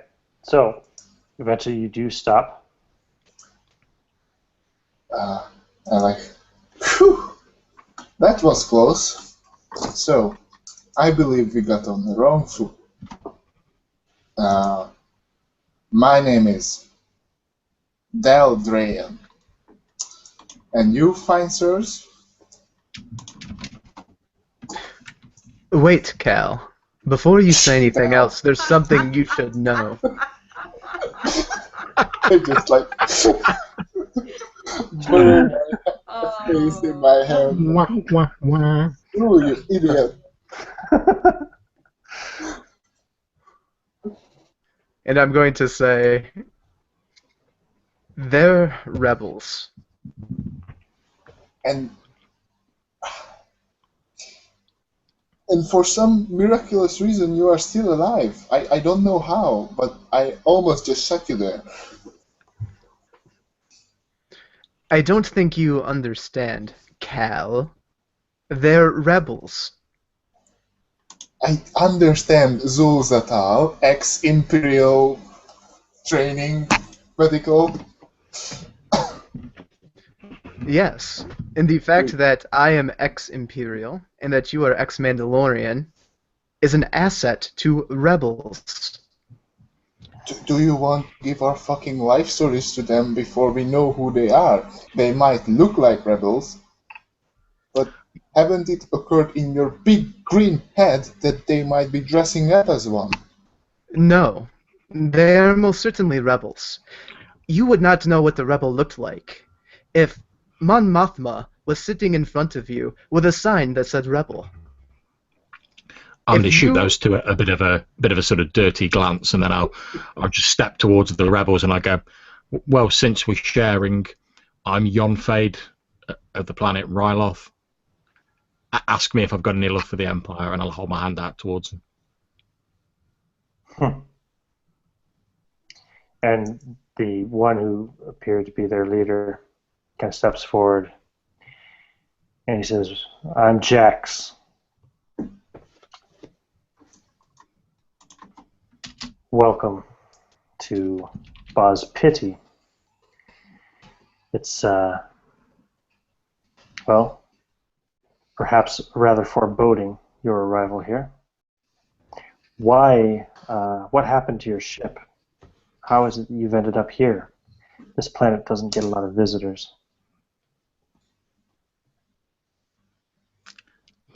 Well, it's a long story, and I'll sort of relay roughly what happened to us, to these rebels, how we were, so the Empire tried to force us against our will to perform this mission for them, and we thought the only way to get out was to like detonate our ship, and this was like the planet we picked to come to. So now we're without a ship. Hopefully the Empire thinks we're dead, but we need to go underground. I see. So you give him the truth, basically. he just kind of shakes his head and he says, "This is not good. Do you think the Empire, surely they will probably come here looking for you?"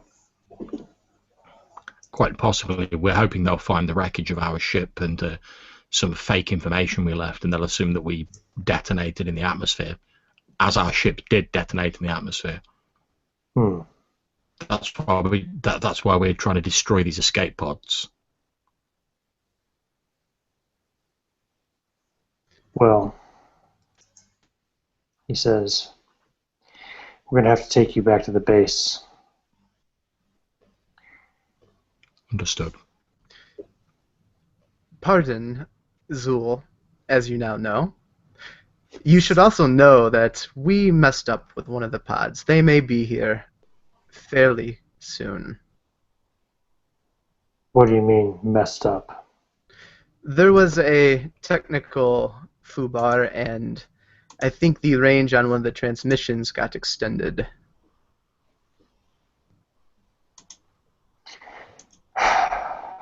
Yes, well, we'll have to get you to the base imminently. This is definitely bad news for us. He says, he looks at one of the men, he says, turn off the jammer, contact the base, let them know an evacuation may be in order. Come, follow us. And they kind of start to jog, as it were.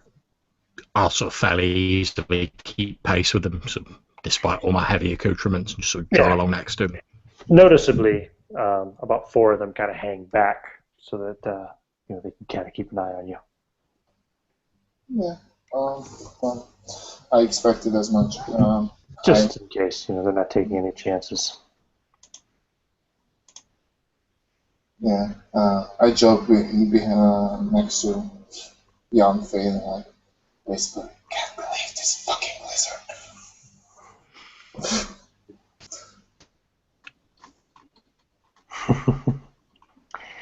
Okay, sorry, I just saw your message about the short adventuring life of Del Drayan. It lasted, what, like 5 minutes? Yeah. Okay, let's pause for a quick bio break. I'll be back in a couple of minutes. If anybody needs to get a fresh beverage or anything like that, we will resume shortly. Excellent.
Okay, I'm back.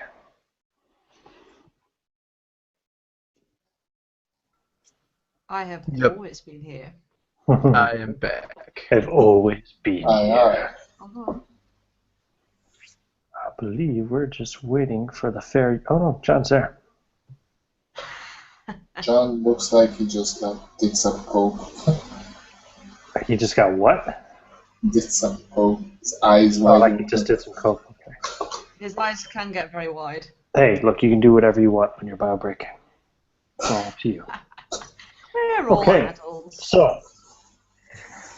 So these rebels jog you guys pretty quickly through the ruins to a building where within this large ruined Gargantel building there is a door kind of that opens up out of the ground. Essentially, it's basically a ramp that kind of drops down and leads underground, and it leads you to an underground base, which you all have never seen anything of the sort before. You can just see as you kind of come down, this huge section just kind of lowers down like a ramp, and you're coming down into this underground base, and you can see a bunch of starfighters.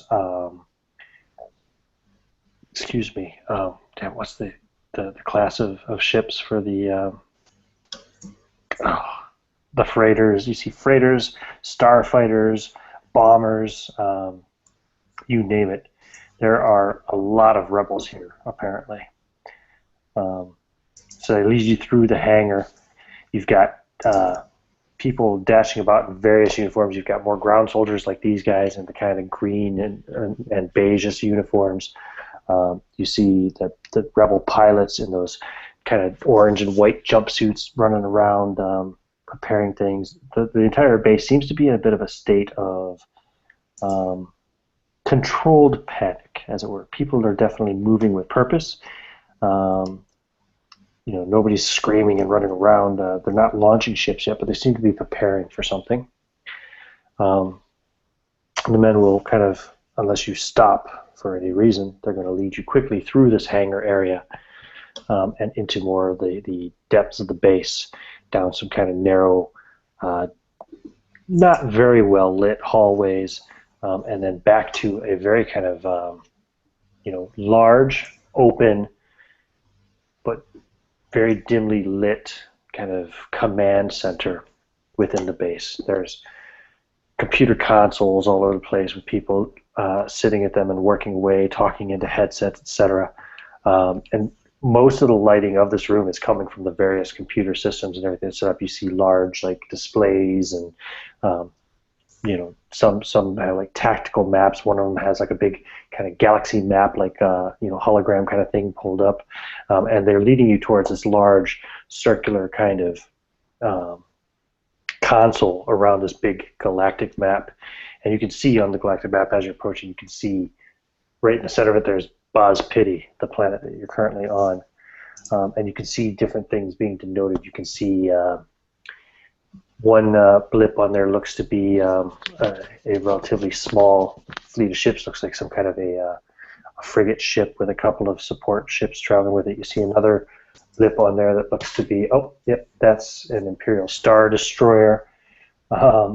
You see several other blips, which are just, you're not sure what they're meant to represent. It doesn't say what class ships are, but it is marked as Renegade Squadron. You see a couple other marks of known positions of Imperial ships throughout this area of the galaxy here, kind of on the edge, I think, of the outer rim and the mid rim, here on the edge of Hutt space. The men lead you to a woman who's standing in a very kind of large robe, white and brown. She has a very short haircut, and she's very tall and almost regal looking. And she looks at you with a kind of almost deadpan expression. And the person who introduced himself as Jax steps forward and he says, "These are the people we told you about. He gestures towards you, and she says, "Please, come forward. Is this all of you?" Do I recognize who she is, Ian? How much knowledge would you have about the Rebel Alliance? As much as the Empire would train someone going into the Security Bureau. That's actually a good point. Thank you for reminding me about your Security Bureau training. Yeah, you don't have to roll. This is one of the leaders of the Rebel Alliance. Her name is Mon Mothma. Yeah, so I say beneath my breath to Cal, she might have that rebel sign after all. So who is this? I think like Matmo. What?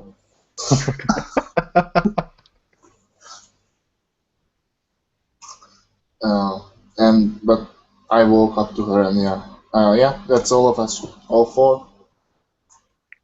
We lost a droid. It was quite expensive also.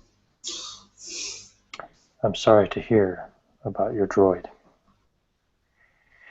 It's rather unfortunate for us that you chose this planet to take shelter on. What happened to your ship? Exploded.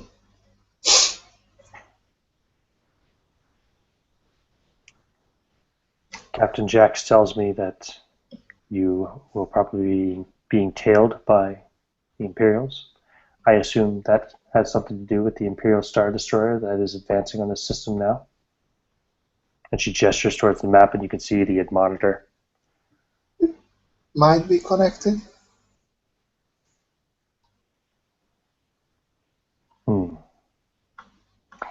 Do you know who we are? Nope. Zool will step forward and say, excruciatingly well. Then you have me at a disadvantage. I'm not going to try to deceive you. I used to be a member of the Empire, being trained to go into ISB. I'm a doctor, though. I see. So you are no longer with the Empire. I kind of did a 180 on that. I would say I'm probably as far away from the Empire's good graces as one could be at the moment. Would that have anything to do with the destruction of your ship? It might have.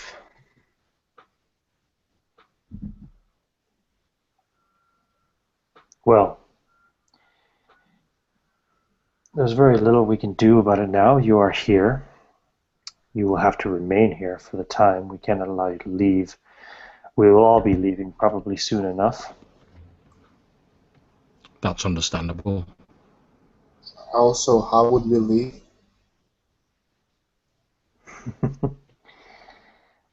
A good point. But I'm sure people of your skill set and standing in life can find ways, especially within a base full of starships, to get off planet. Individuals like us know a great deal about the Empire and perhaps recent plans. Yes. I turn towards Leon. Did you just call us thieves? To be fair, dear, we have stolen things before. Including the ship that just blew up in orbit of this planet, but yeah. I think that was my rightful ship. That's what you think. Mon Mothma, we currently find ourselves in a position where we have a captain without a ship. If I were to divulge certain secrets to you, and you decided that they were worth compensation, could you part with a ship? Parting with a ship is a very high price to ask. We are in the middle of a war against a far superior foe. Then surely you'll need soldiers for this war. Don't will. scam us away. I would also counter by saying perhaps the information I'm willing to give you is of a very high value. You definitely have my interest. We are pressed for time, however, I cannot abandon this base yet. We need to wait for the return of Renegade Squadron. They should be here, hopefully, within the day. Very well. There's no time like the present. Why don't you tell me what information you have to share, and we can determine what value it has. Yes, I'm guessing you're probably going to want to do this as an annotated thing, but I will sing like a bird.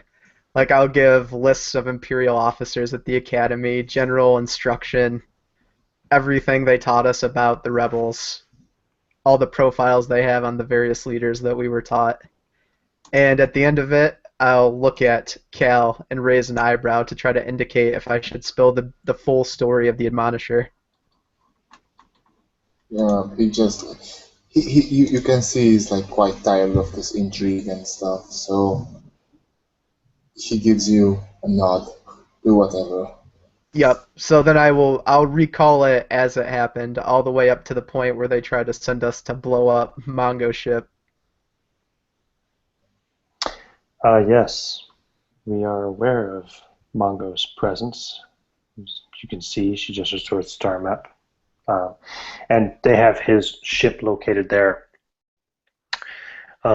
Interestingly enough, pretty close to where you were supposed to go to rendezvous with it, so their information seems to be pretty accurate. So it is the Admonitor that approaches. And you said you interacted with a Captain Park? Yeah, charming fellow. I'm just going to snicker a bit and go, interacted. And he was in command of the ship? Acting commander. That's No. what he introduced himself as. I believe it was we were told, weren't we, that Thrawn was in charge of the ship? Nope. We Or was that weren't something told. else? We rolled a knowledge check, and Park introduced himself as acting commander, but not as commander. Mm-hmm. Yeah, I don't think any of you guys passed on the knowledge check to know. I did. I did? know. I Okay. know who has that ship, but it wasn't told to us in character. Okay, got it. Right, Oh, fair okay, I got you. So, the Admonitor will be here in a matter of hours.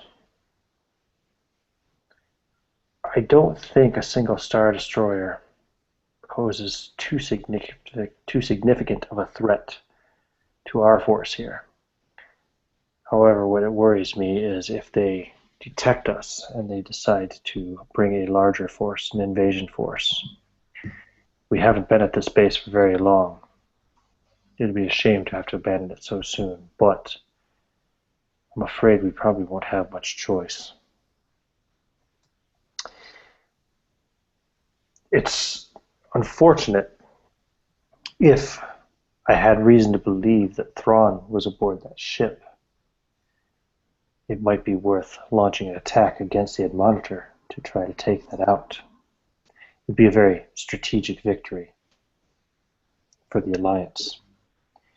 However, if there's even the slightest chance that he is not aboard, I think it's a risk that's too great to take at this time.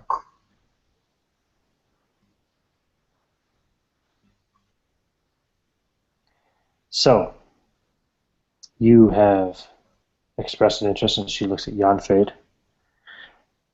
Have expressed an interest in perhaps joining our cause, helping us fight. Well, if you know anything about my people, you'll know that we have no love for the Empire or what they did to our world. Yes, I know quite a great deal about your people, and I'm sorry for your suffering. It is just another example of why we must fight this fight against the Empire.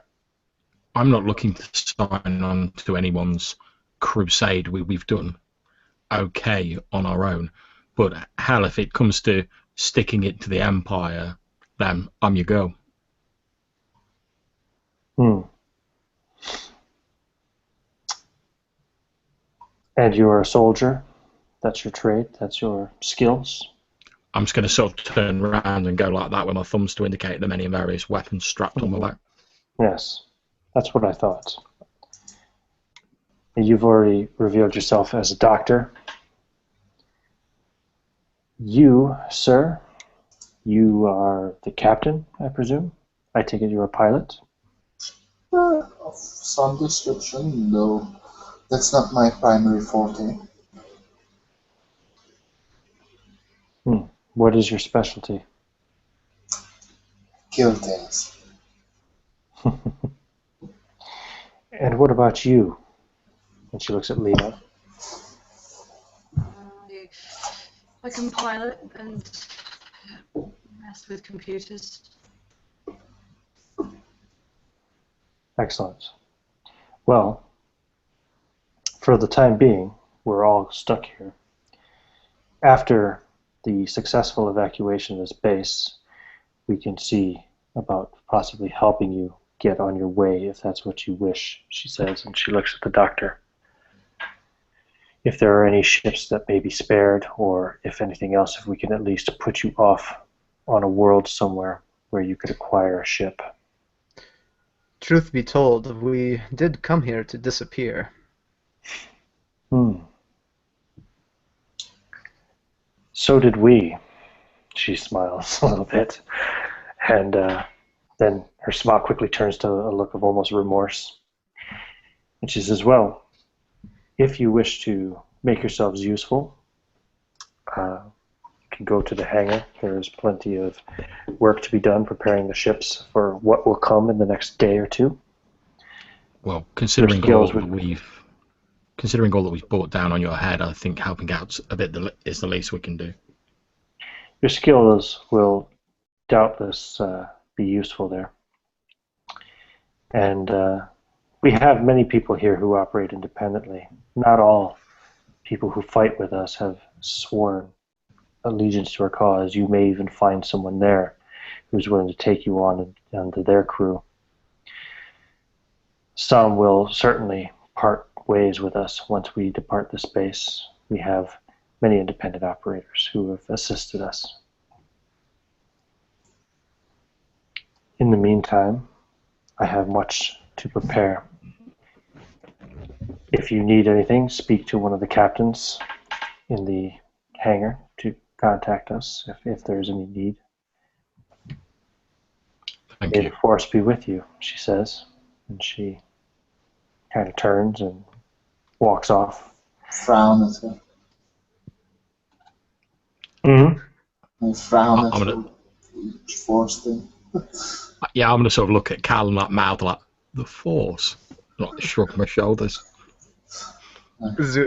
Zool's going to brace himself and start backing away from Cal and say, now, Cal, don't do anything reckless. I'm not reckless. And I turn back to young Fade and like, these folks will believe anything. I mean, hope is always right. Force. Captain Jack steps up and says, I'll escort you back to the hangar if you wish. Thank you.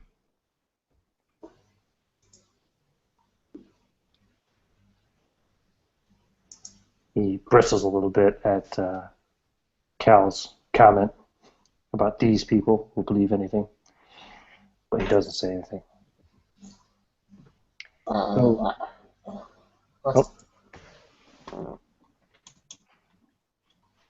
Okay.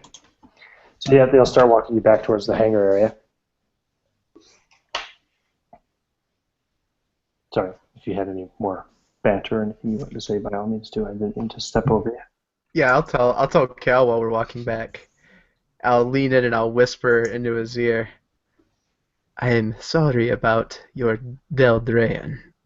Perhaps we have a vigil for him later, huh? Not funny. It's a good name though. You could use it again if necessary. I know, right? It's a really good name.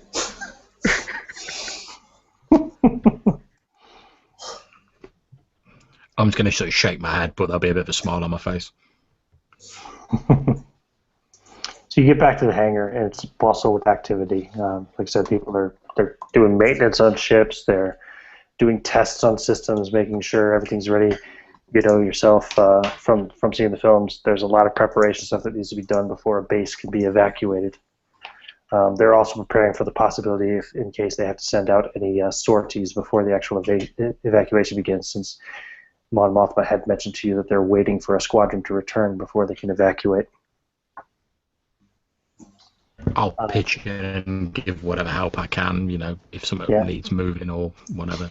Yeah, you see all kinds of ships in here. There's troop transports. There's so there's fighter craft. There's bomber craft. There's some very obviously noticeable smuggler freighters and such here. She did say there were a lot of independents who helped out were helping out with their cause. One of them looks kind of familiar to you, Lino. Oh no. It's an old beat up YT 1300. And as you're looking at it and thinking, no way, that can't be, you hear a familiar voice call out, Lino! Man, Lino, is that you? I'm just sort of looking around. If I'm engaged in something, I'm just going to ignore it. No. I think someone's shouting you, Lino. Yeah, I do have ears. I can hear that. How many parsecs have I travelled in this galaxy, and then suddenly he's in the same bloody hangar as me? Who is he? Lino, it's me, Miles. He's no one. It's fine. Just some guy. And Some guy. See this gentleman approaching in his coat and his big wide-brimmed hat. Zool is going to say to Lino, "Who is this interesting male friend of yours? Come, introduce us." Oh, here we go again. This is not a good time. Oh, hi, Miles. Didn't see you there. What are you doing here? Have you joined the Alliance? No. Apart from on an incredibly temporary basis. It's so good to see you. And he'll go up and he'll try to give you a big hug. I sort of let him, but I don't put my arms around him or anything. I just sort of try and bear it. He does one of those things where he puts his hands on your shoulders and kind of holds your arms length and looks at you and wow, I didn't know if we'd ever see each other again. No, me neither. It's such a coincidence how we found each other again.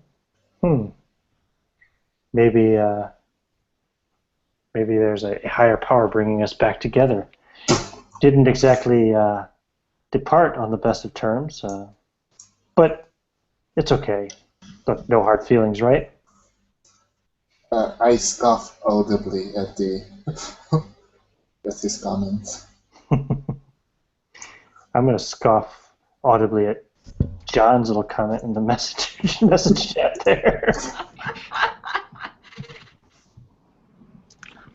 I'll just sort of lean over to Cal and very quietly I'll whisper, I'll be like, we weren't ever like that, were we? Nah, we weren't. We won't be. Well, that's a relief. Well, introduce me to your friends. Who are these? Well, these are my traveling companions, my crewmates, if you like. Cal and Joel and Yogfade. I'll sort of step forward, I'll look at him quite sternly, nod. This is Miles Namora. He'll come up to shake your hands each one by one. And he does one of those, he shakes your hand, and he puts the other hand on the other side of your hand. It's like a double-handed handshake kind of thing. He's like, yes, I'm Miles. And how do you know our engineer, Miles? Oh, well, Lino and I go back quite a ways, don't we, Lino? I helped her get out of some trouble on Coruscant a while back. Still kind of owe me one for that, don't you? He kind of smiles. There seems to be some sort of chemistry between the two of you. Were you romantically intertwined?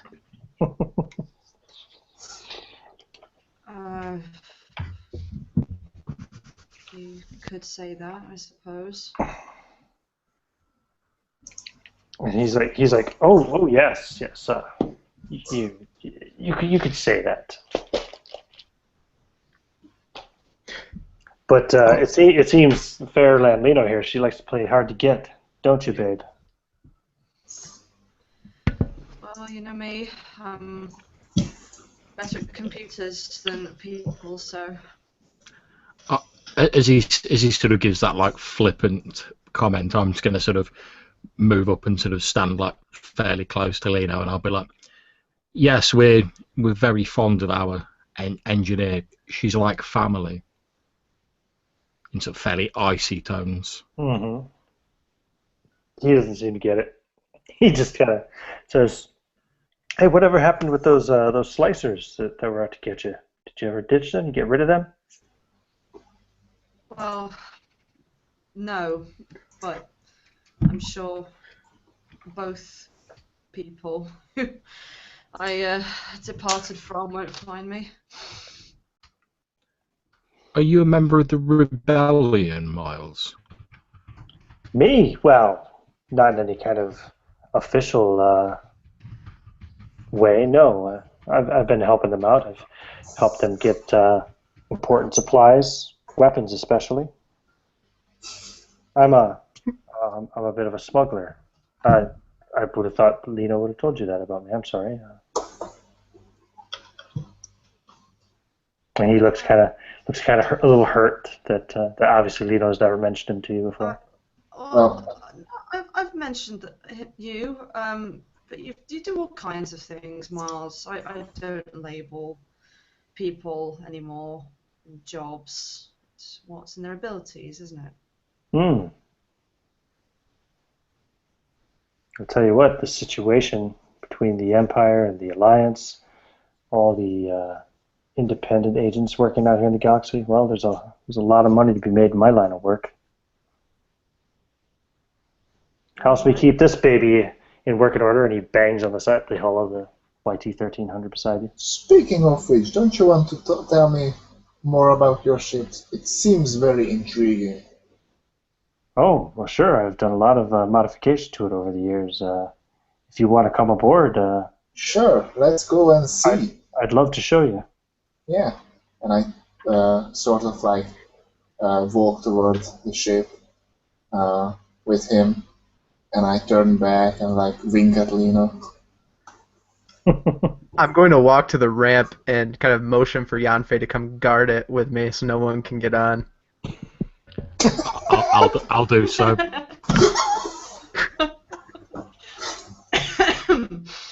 You're not going to murder this guy in the heart of the That wasn't the intention. This is obviously going to be a recurring character. It's up to you. You want to murder him, you can murder him.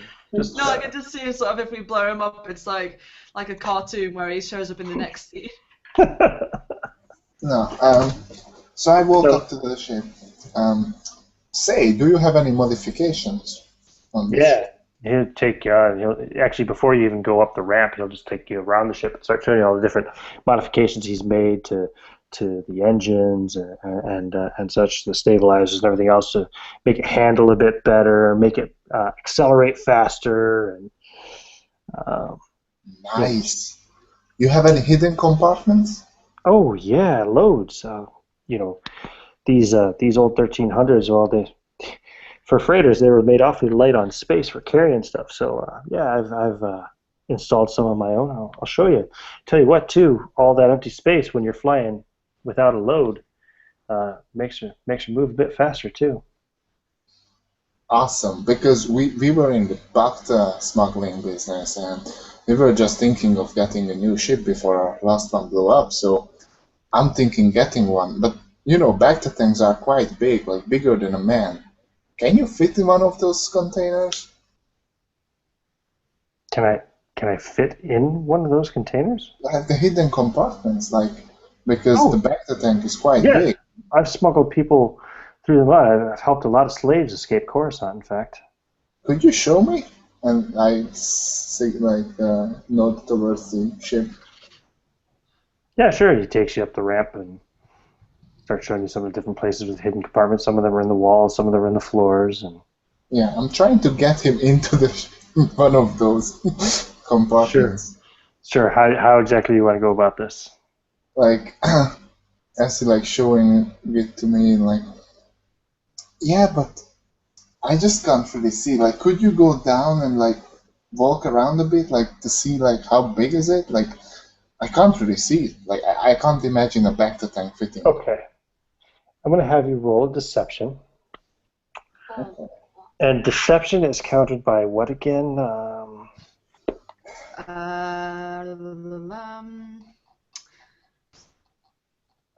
me go to my skills section here.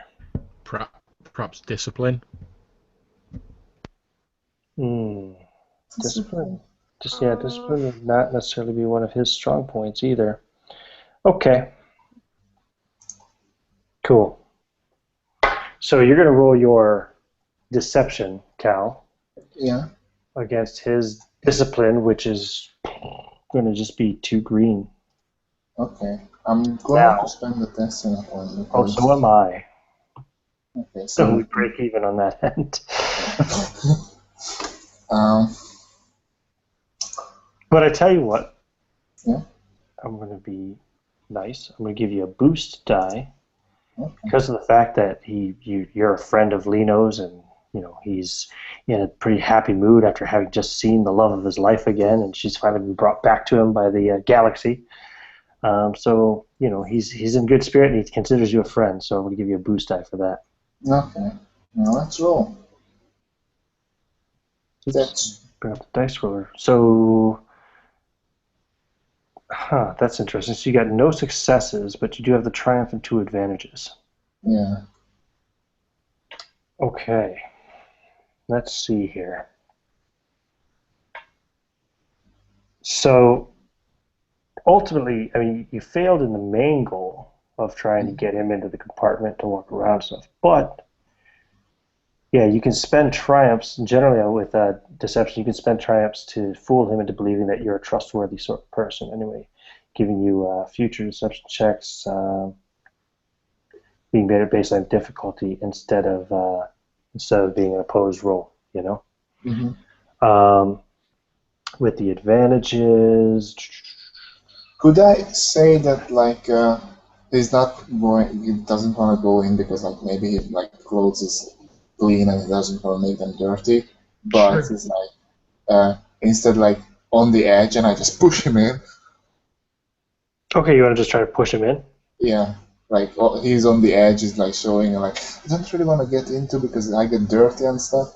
Sure. And then, yeah, and then I push him in and put the lid of the container on. Yeah, what's the hand-to-hand kind of skill? Is it brawl or something on this sheet? Brawl.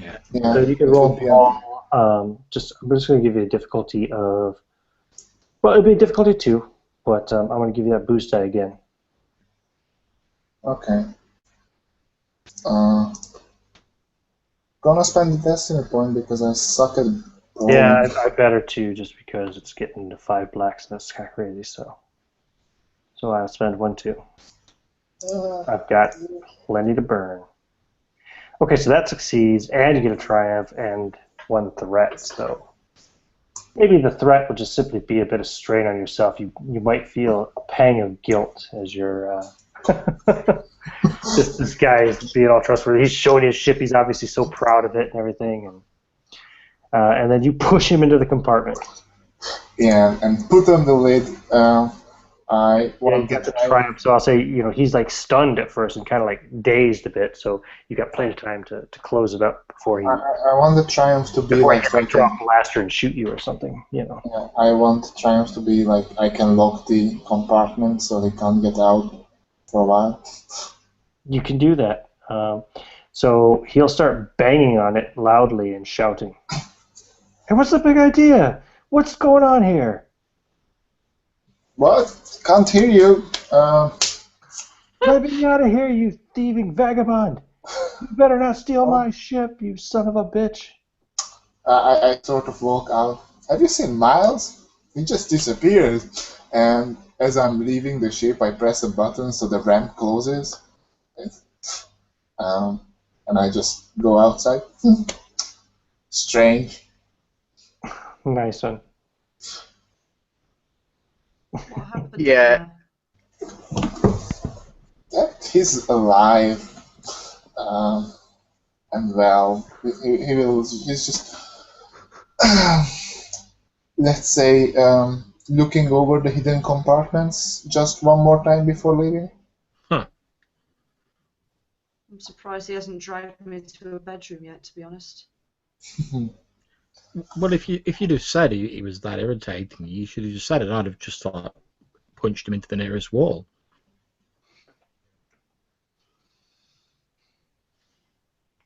He did help me, though.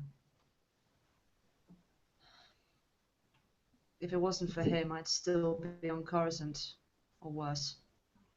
I'll turn to Cal and say, well, as far as I'm concerned, Cal, I think we should leave his fate in Leno's hands. After all, if she said she owes him. I don't like having the crew owe to people. Look what happened with poor Zoo. Blame it all on Zool. It's a different kind of owing as well. Yeah, well, I don't want to see that getting paid back. Well, Anyway. I think it is romantic. You think everything is romantic. You think me and Jon are romantic, and we are not. So Lena kind of sort of laughs hysterically a little bit and says, "Zul, didn't you say you had some skin pigmentation changing liquid? Do you fancy having a bit of fun for me?" Yes, what did you have in mind? Well, you can turn Yarnfei's skin a different color. Can you turn your skin blue? I don't know, is that possible? Oh, I don't see why If not. anything, it's basically Leo's just kind of trying to make a joke out of it, but she's kind of doing it in a slight nervous, manic laughter as well. I don't think even if he does turn his skin blue, as persuasive as the Doctor is, I don't think Miles is going to mistake the good Doctor for you, Lena, if that's what you're thinking. No, I'm just jesting. Perhaps, though, I could change your look so the good doctor does not find physical attraction to you anymore. A little modification here. A Are little you here. offering to mutilate her? It is not as bad as it sounds. So, unless you change me into a bantha, I don't think it's going to change very much. Yeah, the heart wants what the heart wants. You are correct, of course. Well, but that issue solved, we can help around a bit. Okay. Yeah, you can make yourselves useful quite easily. There's plenty of things to be done. I think I'm going to wrap up the session here momentarily. So if there's anything anybody wants to say or do or have any kind of little scene or anything before we... I'll just... sorry, go ahead, Cal. No, it was out of character question, so you can go ahead. I was just going to say, as we're walking off, I'll say to everyone, so what are we going to do with that Miles guy? We can't just like leave him in one of those compartments. Someone will find him eventually. If we're going to do anything with him, we're going to have to make our minds up pretty quickly and do it. But Like I say we leave it in Lino's hands. What happens to him? If you say you owe him, you owe him.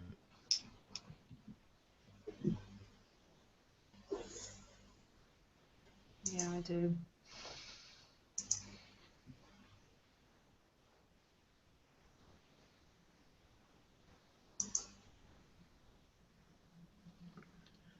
And I think that's probably Q and credits, as she says, I do. Sounds good. Okay, I can think about it for a couple of weeks as to what you really want to do with it. That'll be a good place for us to pick up session 5. The fate of Miles Remora. Cool. Okay. Well, anybody have anything you want to say before I close the broadcast? Thank you very much for running it. Thoroughly enjoyed it. Okay. No problem. Sorry I was late. Thank you, sir. It's all good. I apologize for the delay, but yeah, we will resume. I will put up an event as soon as I can here for session 5, but it will be 2 weeks time, same time, same channel. So, thanks very much. There is a slight problem Oh. in that I'm going to be in Croatia for the next one. Oh, what are you doing in Croatia? Well, on holiday. Excellent. Very good. Excellent Well, for me, but I'm thinking in terms of Wi-Fi and connectivity, it's not going to be ideal. right. Oh, we'll see. I don't know. How are you going to be out there beforehand, or are you arriving on that day, or? No, I'm going to be there for 2 weeks, so I'm back on the 26th. Okay. Well, yeah. We'll see what the story is. If you can get connectivity and can connect and play for a couple hours, we can do. But if you don't have connectivity, then we'll decide then how we want to go about it. So. Me, Cal, and John can have an epic Potsy-like side adventure. Quite possibly, yeah. Quite possibly. Well, that's it. While she could be having like a heart-to-heart with Miles while we're like doing other stuff on the.